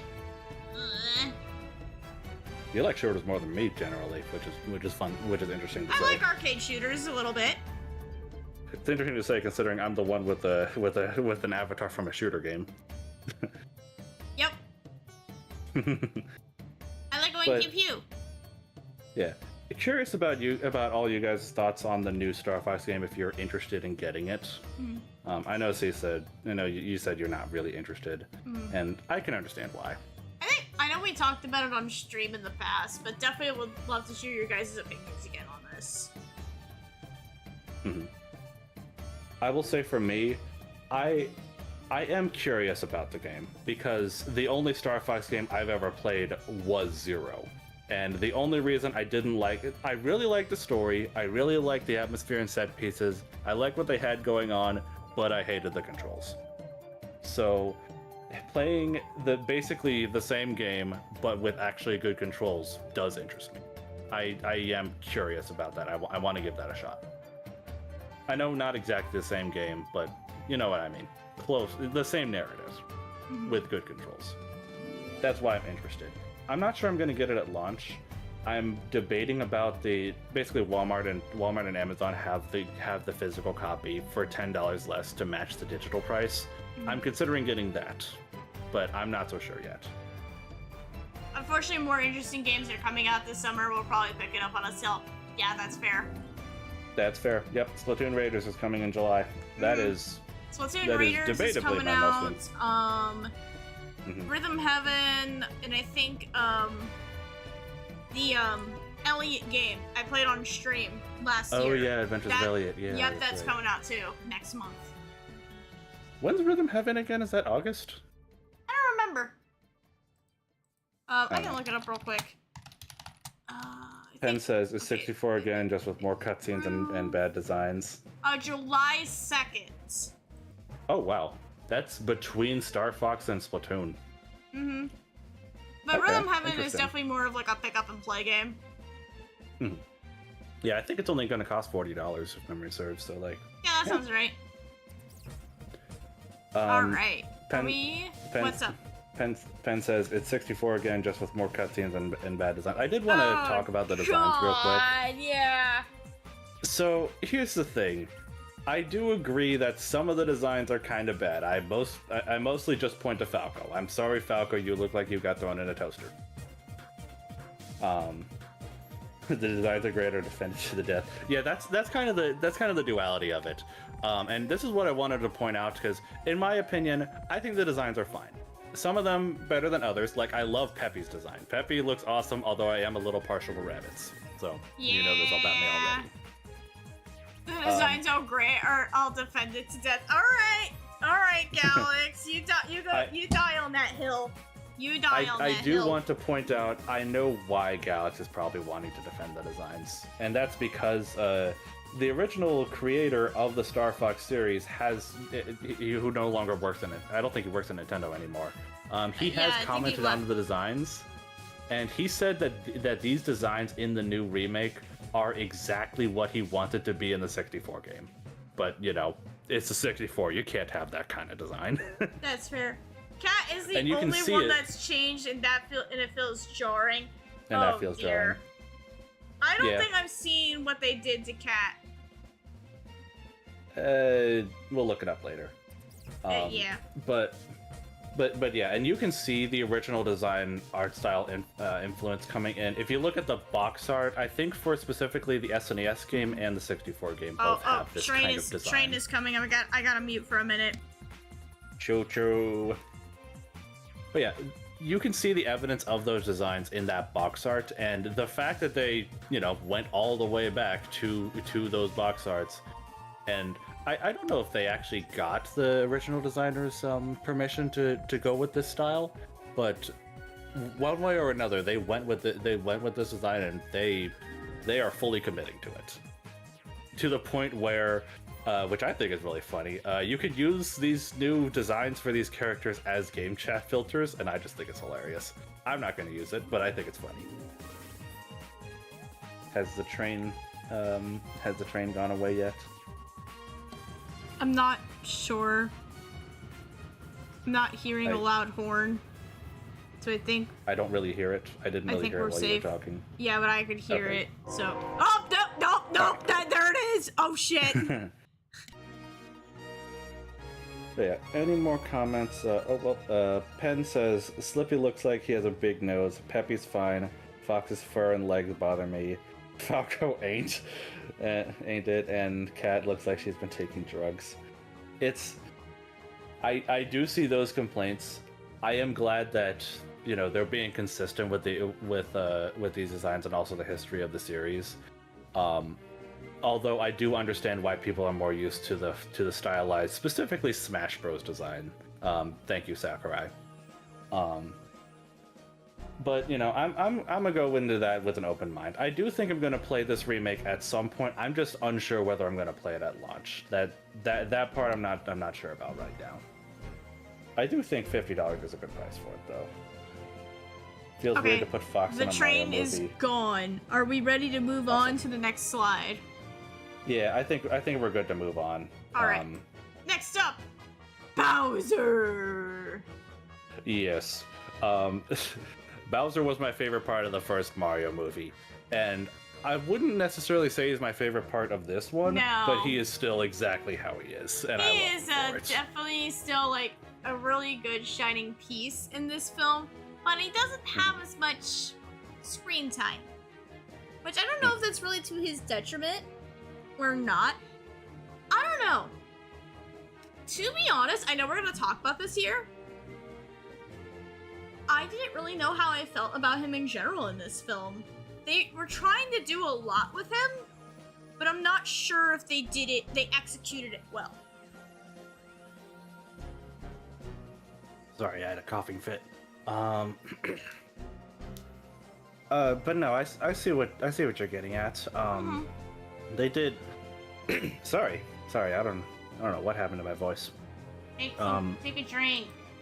They did do something different with Bowser, and it's funny because early in the movie you think that he's going to like become a good guy, right? Which, you know, kind of seems a little weird for Bowser as a whole. But I'm gonna be real, I would have been okay with that change. Would have made him very distinct from game Bowser. I like how the Bowser music is starting to play. Awesome. But yeah, by the end though, he really is more or less the same character that he was at the end of the first movie. And to be honest, I can see the problem of the character regression, kind of like the point how we have in the slide. But to be honest, while I do see the problem, I'm okay with it. This is definitely still Bowser. Bowser is the kind of villain to attempt to blow up the planet and then go karting with the same guy who stopped him. He is just that guy. Yeah. But I will definitely still say Jack Black's performance as Bowser, top notch. Any role that Jack Black has, he always puts his heart and soul into it. Sometimes for the better and sometimes for the worse. Minecraft movie. Oh God. I'll give him credit in that movie, though. I am so glad that I'm like the one person in our like collective circle, in our close circle, that hasn't seen it. Yeah, no. And to be fair, I've only seen clips of it. But like, I've Jack seen Black's a lot credit, of the memes. A lot of the memes. And let's just say there's a guy at my job who looks like Jack Black, and he takes him in stride. He even loves to say chicken jockey. Yeah. Again, he put his heart and soul into that role too. It's just unfortunate that he wasn't in a better movie. Pet has a point. Bowser kisses Mario in this movie. Oh my God! Whoa! I didn't know Bowser was a gay icon. He doesn't get a kiss from Peach. So instead, he gets a kiss from somebody who's gotten a kiss from Peach. Is that how that works? Oh my God, bro! They could bond over the fact that they've gotten friend zoned. I will say, probably the one aspect of Mario as a character that isn't quite fitting with his game counterpart is that Mario is also the kind of person to stop Bowser's evil scheme and then go go-karting with him the next week. I do not believe that Chris Pratt Mario would do that. No, that Mario is just like no, I wouldn't do that. Or like, no. He would just be like, really? After all that you did? Heck no. Man, it would be... Alessandro, you have a point. Morals. He has better morals. Mm-hmm. Alessandro has a point. It would be hilarious to see movie Bowser voiced by Jack Black teaming up with Jim Carrey Eggman. Oh my God, that would be hilarious. That would be a visual spectacle, and I'd be there day one. Oh hell yeah! Just for that. Don't care at all what Mario and Sonic would do in that movie or whatever crossover it'd be. No, all I want to see is Bowser and Eggman. Dance off.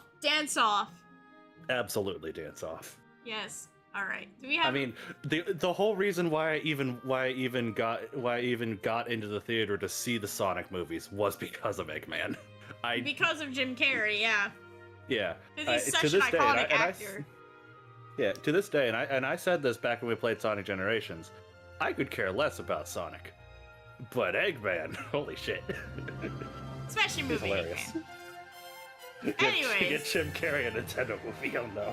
Oh my God. Anyways, do we have anything else we want to say about Bowser, or are we ready to move on? I guess just, oh yeah, I wanted to talk about the one rug pull that, like, I feel like I'm the only one who fell victim to it. Mm-hmm. But I will say it anyway. So, there is one scene, and we're, spoiler, we're going to talk about Bowser Jr. next. But before Bowser Jr. is brought out for the final battle, there is one scene where you have Bowser at the end of a rope bridge, you know, like classic Mario 1, and, mm-hmm. you know, a few other games as well. And at that scene, you know, Peach and Mario dunk Bowser into the lava, you know, as you do in those moments. Mm-hmm. I'm gonna be real. I thought that they were going to reveal at the end, oh, that's a fake Bowser created by Kamek, and it's just a Goomba in a mask or something like that. You know, no. they've done that a lot. No, that was the real Bowser. I was not expecting that. Of course, it made sense for him to be Dry Bowser afterwards, but I just gotta say, I kind of knew it wasn't the end for him. I was just like, all right, this feels a little too early to get rid of him. Plus, it's Bowser. And then they pulled out Dry Bowser. I'm like, there we go. That's what I was. Yeah. I was like, there's there the finale had we were to be waiting more. for. There had to be more. Yeah, and like I thought that was a fake Bowser created by Kamek. But it was not. It was the real Bowser, and they went with the Dry Bowser direction. And gotta say, that subverted my expectations. So well done, movie. Well done. You get a point for that. It was pretty cool. Gabo says, I'm still surprised in the second film they used the traditional Bowser fight from the first NES game. Hey, I mean, it's Mario's 40th anniversary. Why not? It's a fun reference for those who know. Yeah, That's what this movie is about. Just the references of the history of Mario. Because again, this was part of the 40-year celebration. Mm-hmm. There's a reason why even. Oh yeah, well, continue with what you're saying. I was just gonna say, like, there's a reason why they kind of went ham on this a little bit more in this film. Yeah. But there's also a reason why even the detractors of this movie point out the fact that this movie is an amazing Easter egg hunt. Oh yeah. And you know what? As a Mario fan, I relish in that. Mm-hmm. That is one thing the movie does great. I always expect Dry Bowser anytime he dies. You know, fair. That's just fair, Galax. Yeah. Yeah. I love getting to see that. Oh yeah, we'll talk about that in a second. We'll definitely talk about that here in a little bit. But all right. Yeah. Anyways. Our last main cast member we want to talk about is Bowser Jr. I'm gonna be real. By the way, this art is fire. The art is fire. If you guys have watched my Galaxy streams, you might know this. I fucking hate this character. I do not like this character. Yeah. So, with that in mind, what do you think of him in the movie? I still don't like him. He's okay. He's all right. It's Bowser Jr. He leaves a sour taste in my mouth. If you guys are wondering why, it's personal reasons. I'm not gonna get into it here. Yeah. Penn does not like the voice. Okay, that's fair. Would you say though that this is very similar or the same Bowser Jr. from the games? No, this is a completely different Bowser Jr., but I think the thing with this I did not like, that voice. I gotta agree with Penn. I'm not a big fan of that voice. Yeah. But I'm glad they didn't do the spoiled rotten child thing. True. He was not a spoiled rotten child in this. He was sent off to boarding school. That's why he wasn't in the first Mario movie, which is not something I expected them to address. Hey. Also, Gabo says, I'm kind of glad they didn't reference Sunshine with the Mama Peach thing. Yeah, thank God. Thank God. Yeah. That would have been very weird. I will say, as somebody who actually does like Bowser Jr., although I do understand why you don't. Personal reasons, we're not going to get into it. As somebody who doesn't like Bowser Jr., this is definitely a different take, but I do like this take of him. He is a slightly different character, far more competent than what I expected him to be. Yeah. But I do see where you... I do see where you're coming from, though, with the voice. Because for a villain character, Benny Safdie did a great job. But the problem is, I don't think he did a great job for a child villain character. He didn't really have the high-pitched child voice that I think would have been good for Bowser Jr. And that's really my only issue with him. Because his performance is great, but not when he's trying to play a child. Well, plus also, like, he's directed movies and things like that, so he has some experience under his belt. It's just, I'm not sure how I just feel about this cast choice. This was the one casting choice where I was just like, I don't know. I will say I'm the exact same way with Chris Pratt as Mario. Yeah. Chris Pratt as Mario has grown a little bit on me. I think he's more accustomed to the role now. I think, like, that's grown on me a bit. Do we call it... This? Yeah. I don't know. And this is not even about my Bowser Jr. bias. This is just, I don't like this. Yeah. Do we call that Stockholm Syndrome? What do you mean? Anyway. You getting used to Chris Pratt's voice. Oh my god. No, I don't know. I don't want to go there with that. That's so cursed. Yeah. Anyways, no, I will say this is definitely something that we kind of disagree on. I only agree on the voice casting, but I do still think that this character as he's portrayed in this movie is really good. It's just I kind of wish there was a different voice. That's really my only. That's really only my only note for it. I agree with Alessandro. He likes Bowser Jr., though his voice cast, like his casting, was a very inconsistent. I think it could have went down to the voice direction. Mm-hmm. I like Bowser Jr.'s performance. He's exactly how I'd think of him. He's just incredibly unhinged, and I found the relationship with Bowser. Oh yeah, that's one thing. I don't think he was that unhinged. Really? No, I've seen Unhinged, and that's not it. Oh, okay. Well, that's fair. But I was gonna say, you're fucking talking to. Yeah, true. I will say, I will say, I do think that one thing that Nintendo always gets right with Bowser and Bowser Jr. is just their relationship with each other. It's Bowser is an evil jerk who will try to take over the world, but he's a good dad. He will take care of his son. Oh, yeah. And I don't remember exactly why he sent his son to boarding school, but I remember there being a reason. I don't remember the reason. Yeah. Maybe to get him to learn, be mature. Not be a spoiled rotten kid. Who knows? Maybe that's why he wasn't spoiled rotten. Maybe. Because he went to boarding school and mellowed out. Alex says, I feel like the characterization of Bowser Jr. makes sense if he's a part of the main cast in the next movie, where he acts like he normally does after having such a... Oh yeah, he should go unhinged and freak out. Next movie, Mario Sunshine, where he actually frames Mario and gets him thrown in jail. Oh my god, that'd be so funny to see Chris Pratt Mario. What? This eggy paint like goop? Oh my god! We're gonna have Keegan-Michael Key with that voice line. Oh my god. Anyways. Did we want to talk about the fight scenes? Yeah. Yeah. What'd you think of that, at least? Like the moments where he gets down and dirty. Oh yeah, I think he does really well when he gets down and dirty. I just think him as a character by himself, when he's, when we look at him and not the bigger picture, that's a different story. But when he's actually doing things, oh yeah. He means business. He made a stellar first impression. Yes, Granted, he got kneed in the face by Luigi, but still, he made a stellar first impression. Mm-hmm. Yeah.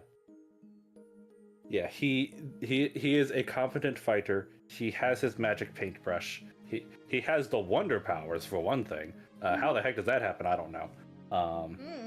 But this he fights like Bowser Jr. would.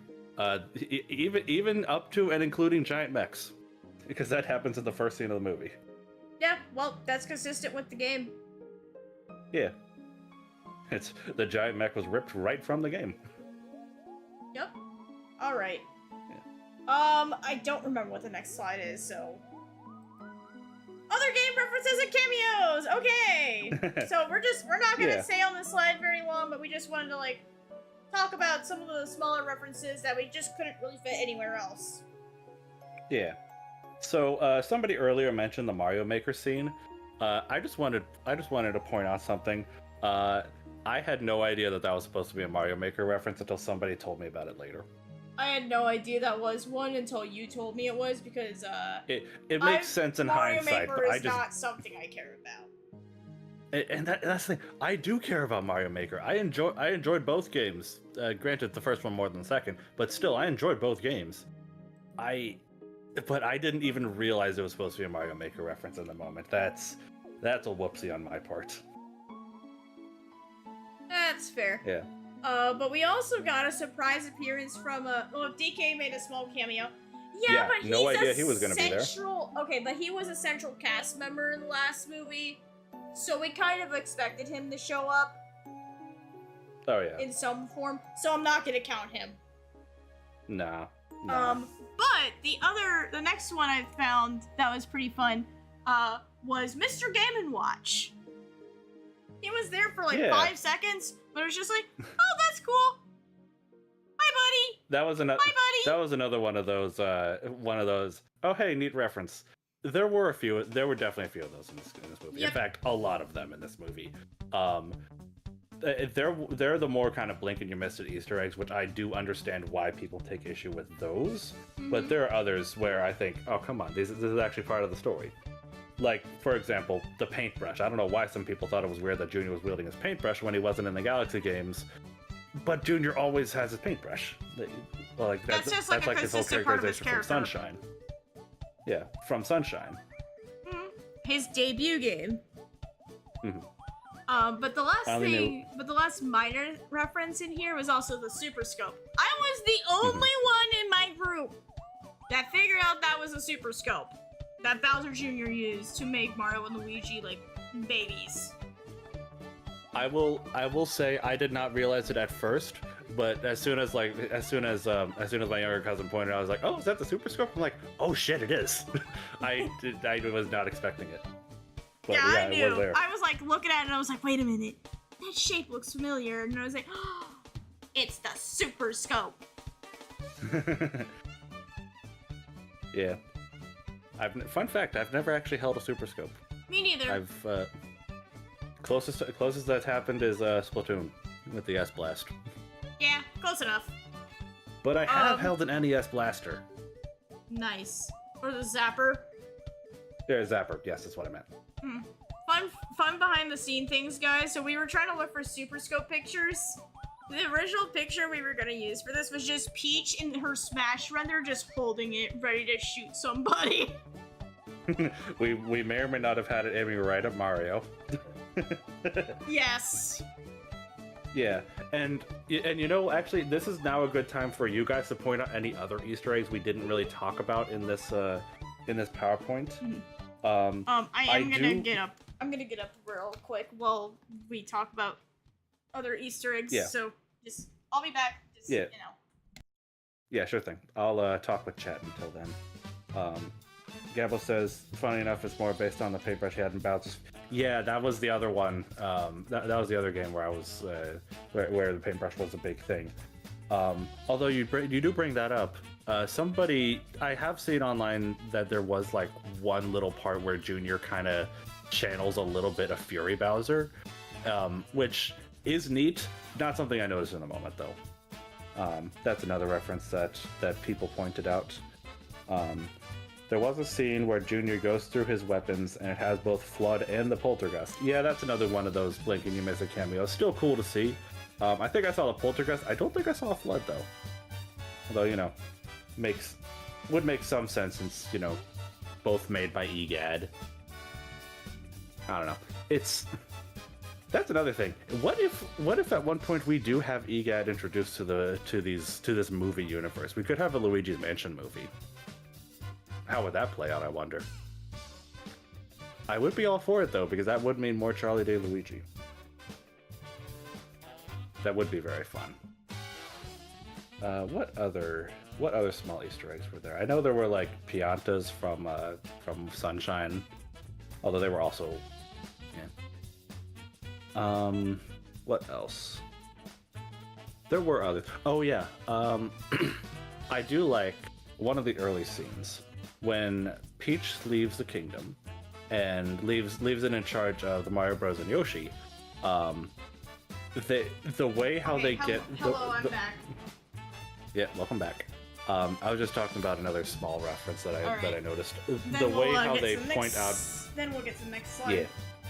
The way how they get from how they know where to go for the problems is like a world map from a 2D Mario game. Well done. Yeah. Well done with that little thing. Let me plug this in. Okay.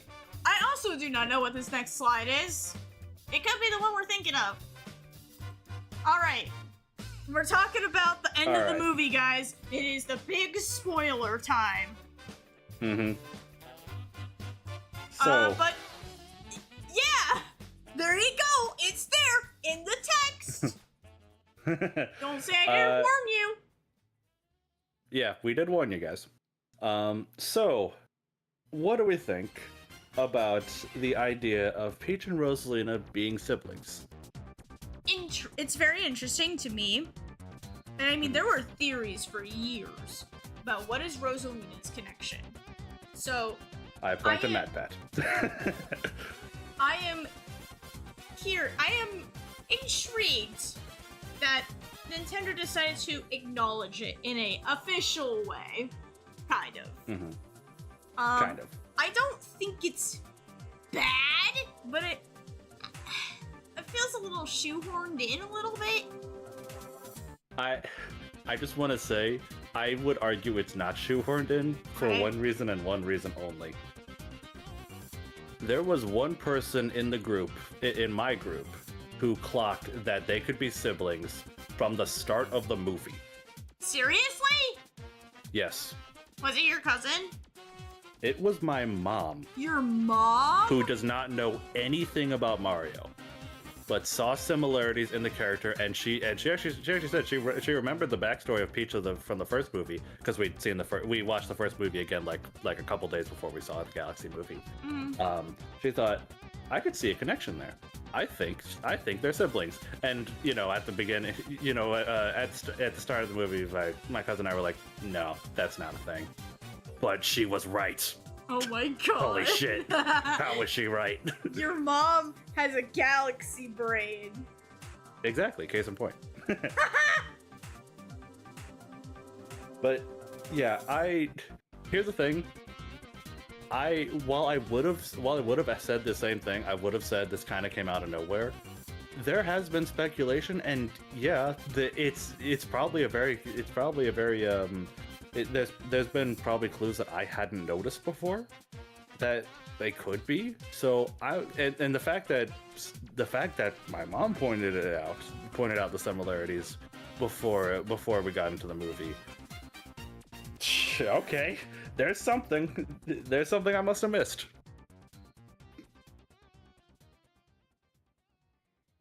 Yeah, I don't know. This one I do okay, they really wanted to work on Peach's, her backstory and things like that, where she came from, which, okay, I knew that was gonna happen. I was just like, I'm not sure how I felt about this. Mm-hmm. It just, not something I particularly agree with, but I'm like, alright, yeah.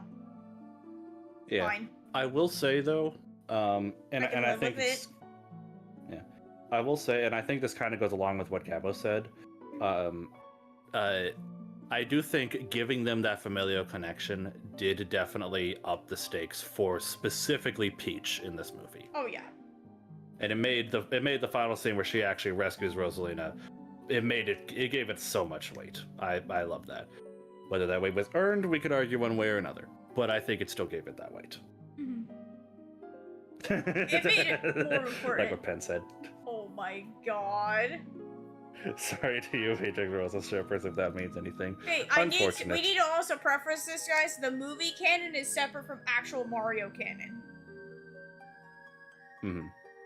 So just keep that in mind. Mm-hmm. Yeah. Yeah, they are... Yeah, the movie is its own thing. Okay, so we didn't have a And if any of you are typing something else in the chat, no, it's not. Yeah. We didn't have a slide for this. I realized just as we started today, we forgot to do this. Whoops. The post-credits. Do we want to talk I realized do we it too when I noticed want to talk about that while next. we're on this screen here? Yes. The other, well, not really a big spoiler, but the big reveal at the end, the next Mario movie is going to bring in Daisy. Mm-hmm. And it's really funny because Luigi had a line of oh, well, I get a princess. Do you know any other princesses? That's true. That's true. That's true. And one of my friends actually made a comment about that, and we're just like, wait a minute, you're right. Oh man, because they seem to have been an item for quite a while in the game. Just look at their matching costumes in Mario Kart World. Seriously. Mm-hmm. It does feel nice, a nice dynamic to the first movie. Mario saving his sibling Luigi, Peach saving her sibling Rosalina. That's a good parallel. I hadn't thought about that before you said that, Gabo. Yeah. Good insight. So it makes me wonder if we're gonna get Wario, Waluigi, or some of those guys. I do think there's a non-zero chance we could see Wario at some point. I'm not so sure about Waluigi because Nintendo seems to hate him and not put him in Smash. Oh my god, there's another fucking train! Yeah, more trains. Uh, I wonder, considering Luigi was the person needed rescuing, he got to have a more prominent role. I mean, the third movie will give Rosalina more of a role. I'm not so sure about that. Peach had, well, Rosalina didn't really have much connection to Peach before the movie did the lore reveal. I don't think they're going to add a connection between her and Daisy. I just don't think that's happening. No, I don't think so either. Daisy design looks bad, unfortunately. Same face syndrome. At least she isn't white again. That's true. I'd have to look at it again. I don't remember. I agree with Penn. There was a bit of a same face syndrome in there. Man can dream. That's fair. Jesus Christ, that train is fucking loud. Yeah, we'll have to see what they do with Daisy. Who knows? It could be far from the only thing they do with the next movie because the post-credits reveal of the first movie was Yoshi. Yeah, we're not expecting this movie though to come out for a while because Nintendo already has another movie next year. That we got the Zelda movie coming next year. Yeah. Oh boy, that's gonna be interesting. If you're curious, well, I mean, we can give our quick thoughts on that.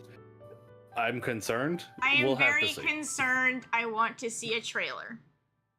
Yeah, we withhold judgment until a trailer, but I am going in with low expectations.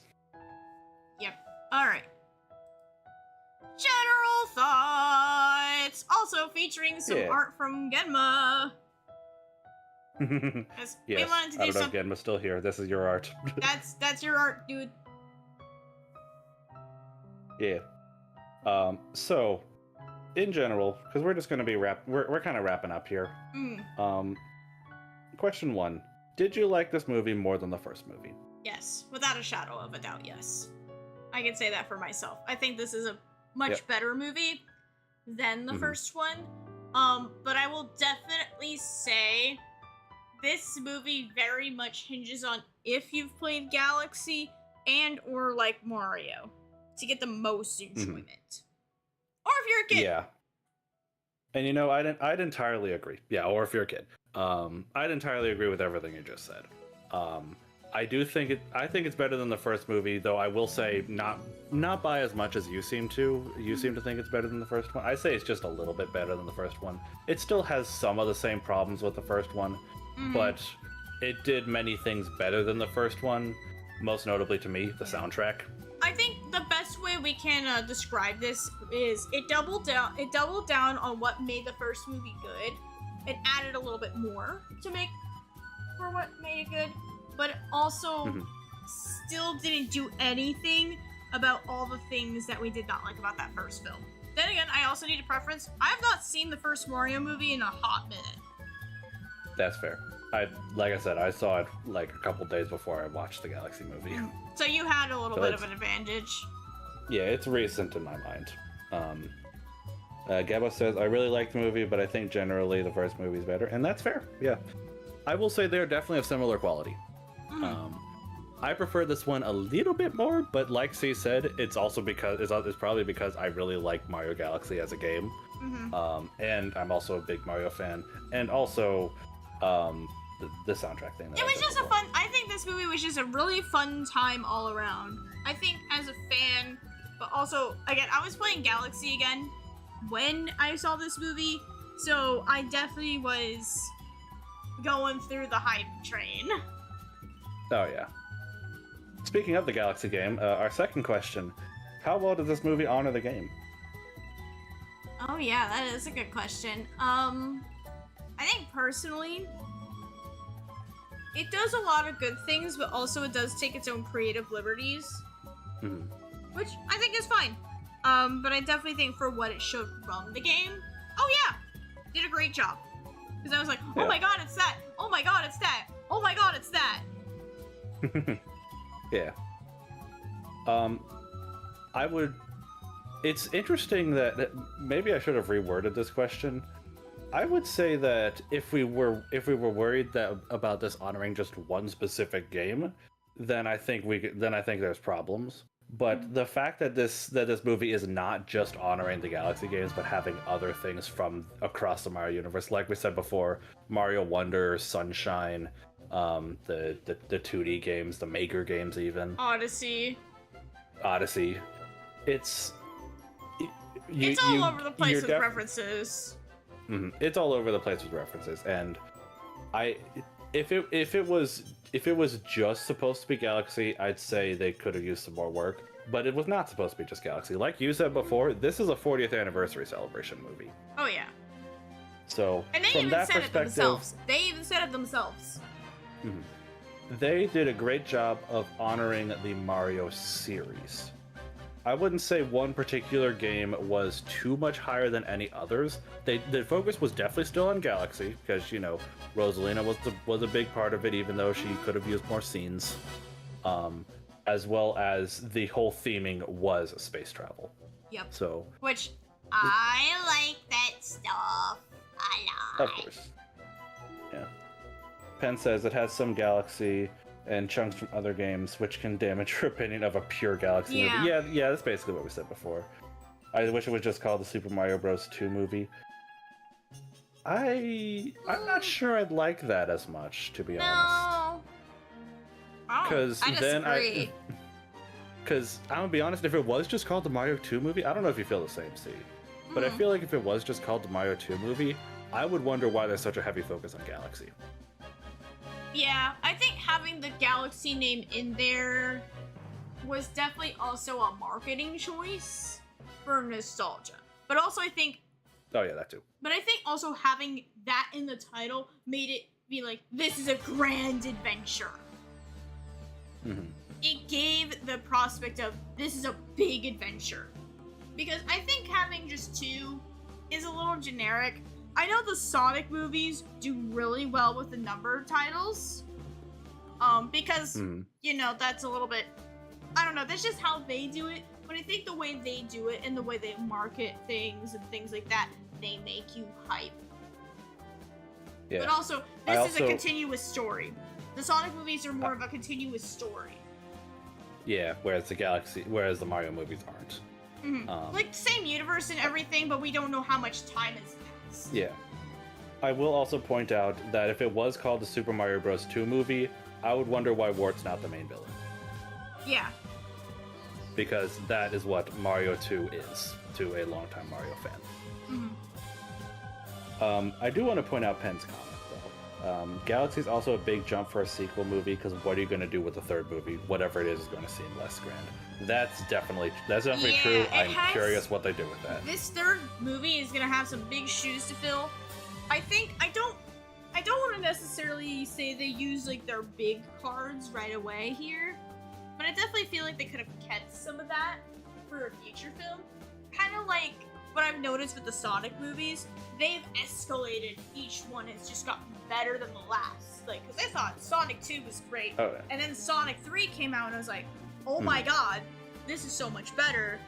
But now I'm a little worried about Sonic 4, and if that is going to raise the bar. If it's going to top the third. Yeah, because of how good that was, and how, like, what they did in there, and they raised the stakes in that film. Yeah, and here's the thing. I'm a little worried that if we go into Sonic 4 expecting it to be better than 3, I think we're going to be disappointed no matter what. Because 3 was a phenomenal movie. Yeah, plus, also, we don't have a trailer. That too. We don't know what's going on in this movie. Yeah, The only thing we've seen is the post-credits scene, and yesterday they did post a behind-the-scenes picture of Metal Sonic. I did see that. That's all we have. I did see that. That is all we have. Yeah, I mean, I'm expecting the fourth Sonic movie to be of similar quality, at least to the first two. Because, like, I went to the first two movies basically only going for specific actors. The first one I went for Jim Carrey, and the second one I went for Idris Elba. The third one just legitimately surprised me. But I'm not expecting the fourth one to live up to that. Right. Similarly, moving back to Mario, the third movie, I'm not expecting the scope to be any more grand. But I am hoping that they take some. Basically, what I'm hoping for is I'm hoping that they take some of the criticism to heart, because there is valid criticism of this movie. We gave some. There's probably a few more things we didn't even touch on. But we'll have to see. Some of the things you guys have touched upon in chat too. Yeah. Maybe a Super Mario multiverse. I don't know about that idea. I don't know. Alessandro says, I honestly like the first movie more, but the Galaxy movie amazes me. Yeah, that's fair. That's fair. okay. And that's okay. Yeah. Also, good to see you, Aunt Jay. Good to see you. Just let you know we are getting ready to wrap up, though, for tonight. Yeah, we are about to wrap it up. Alright. Final slide. Closing discussions. So, how do I word this? Because I kind of want to take the reins on this one. So, as you guys may have known, some of my longtime viewers may know, we did discussion streams a lot differently before, where I would play a game while we talked, but after some deliberation between me and James, and some of our collaborative partners that have been and on also discussion problems with previous ones. Yeah, again, with some of our collaborative partners, who have come with us for previous discussion streams, we realized I wasn't liking the formula that we were doing the discussion streams on, so we were thinking, hey, let's do a PowerPoint. So we want your guys' opinions. Do you guys like this new discussion format? If we do more discussion streams in the future, which we do have an idea in our back pocket, that may come out maybe within the next month or so. Hoping sometime mid to late June. Mid to late June. Yeah, that's probably a good, rough estimate. So I would definitely say, like, I just want to know your guys' opinions. What do you guys think of this? Do you guys like the PowerPoints? Would you like us to keep doing the PowerPoints? Because I'm gonna be real, I can't talk for long periods of time and play a game. I can't do that. Yeah, and that's something that we learned with the previous ones, and that's why we're trying this new idea. Penn says, I think it works. Gabo says, I'm a new person here. Still curious what you're thinking. Yeah, do you like the PowerPoints? Would you like to see us do more of these? Like, because I'll definitely say the other idea we had in our back pocket, I'm okay with revealing it. We wanted to talk about the Switch 2 a year later. That would be the next discussion stream that we plan to do. Yeah, a 1 year on reflection of the Switch 2. Galax said, great format, no distractions. Yeah, Appreciate I definitely agree. We were a lot better just on track in general with this. Little Gabo then reiterates, but I think this works well. It's like a more interactive essay of a movie since you get to chat involvement while going section by section. Yeah, I will also let some of our newer folks know, we don't just do discussions on movies. Honestly, back then, if I was more doing streams back then at the time, I would have definitely done a Sonic 3 discussion. Yeah. I would have definitely done that. It's just back then the times were different back then when I was streaming. So we didn't do that. So it's possible we could do that for Sonic 4 when that time comes. Maybe. We'll see. It just depends, at that time. Let's just say there's things going on around that time when that movie's coming out. But I digress. Yeah. But we also have talked about, like, games. Sometimes we've done, like, reviews, like long-term reviews, or just, hey, we're just wanting to reflect on a series and how it changed our lives or things like that. Because we did a Pokemon 30th a few months back. And that was the last one of the old format. Alessandro said this was enjoyable. Appreciate that. Yeah. Thank you guys so much for your feedback. This is, again, I appreciate it, and as long as you guys are enjoying the content I'm making, that's what's important. I want to do something that is fun for you guys, but also is fun for us to make. That's the most important thing here. Yeah, this new format is a little bit more work on our part, but hey, I like the product I like what we've done with this. Oh yeah, I'm really proud of the final product here. It's always good to find people having more positive opinions towards the movie. I understand that a lot of the issues people have, and agree with quite a bit of them, but there is more vitriolic. Okay. And reviews. Yeah, Gabo is correct, unfortunately. There's definitely good criticism to be had toward this movie, but some people just really just only want to dog on it, and I think it's also the reason why they kind of want to dog on it is partially because of the studio.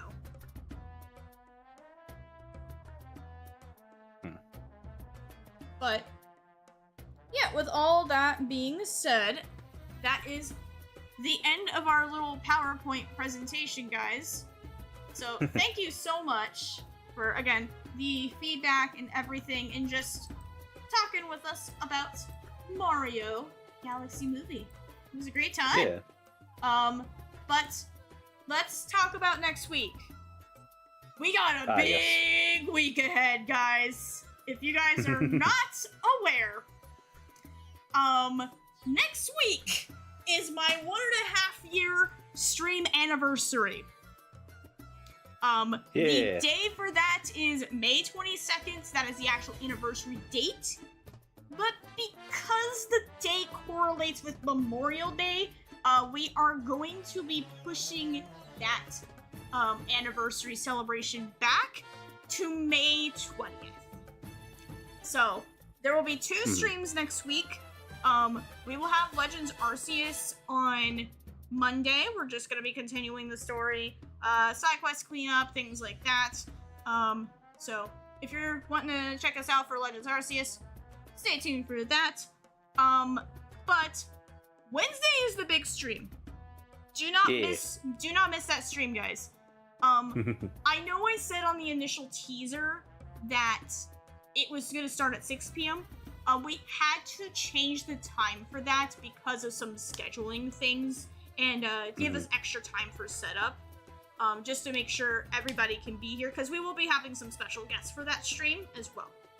And we just wanted to make sure, as much as we can, try to have everybody here. Yeah. Wednesday is our big 1.5 year celebration. Yes. So I will definitely say, guys, don't miss that stream. It is a big stream. We got a lot of surprises for you. If you are in the Discord server, should we say the game that we're playing that day? Yes. We will be playing some Jackbox games to celebrate as well. But there will be like a period before that that's a little bit of a preamble, where we reveal all the new stuff. But we will be having Jackbox games. Yep, and there will be chat involvement with that. Yep. Yeah, so you guys are free to join us for that.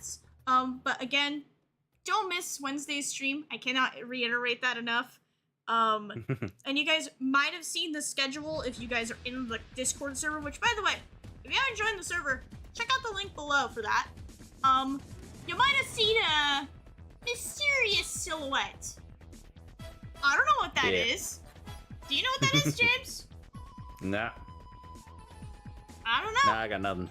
I don't know, guys. You can make your theories all you want, but I'm not gonna tell you. But yeah. And then no Friday stream next week, and there will be no Monday stream the following week because of Memorial Day weekend. So after that, I will be returning May 27th for streaming, which we'll be going back to Legends Arceus. Yep. But I'll reiterate that again next week. So don't worry about that. Just know this week is big. You don't want to miss it. But yes, seriously, thank you guys so much for all the support on that. It was a fun stream to chill to. Definitely gonna try and show up more of these. Well, I appreciate that you liked what you saw. And of course, if you're new here, feel free to sub to the channel.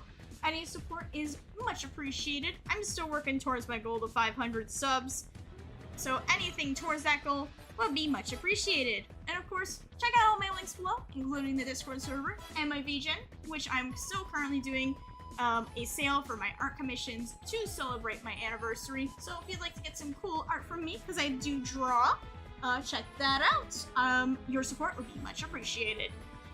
Anyways, I've rambled enough. I'll let you take the reins. Yeah. If you're curious about me, my name is James, but on the internet I go by JC101. My Blue Sky is linked in the description. If you're curious about what I do and say on the internet, I just use it to talk about whatever I feel like. Most often Nintendo games, but occasionally movies as well. So yeah, check me out. Alrighty, guys. With all that being said, have a great rest of your night, and I will see you all next time.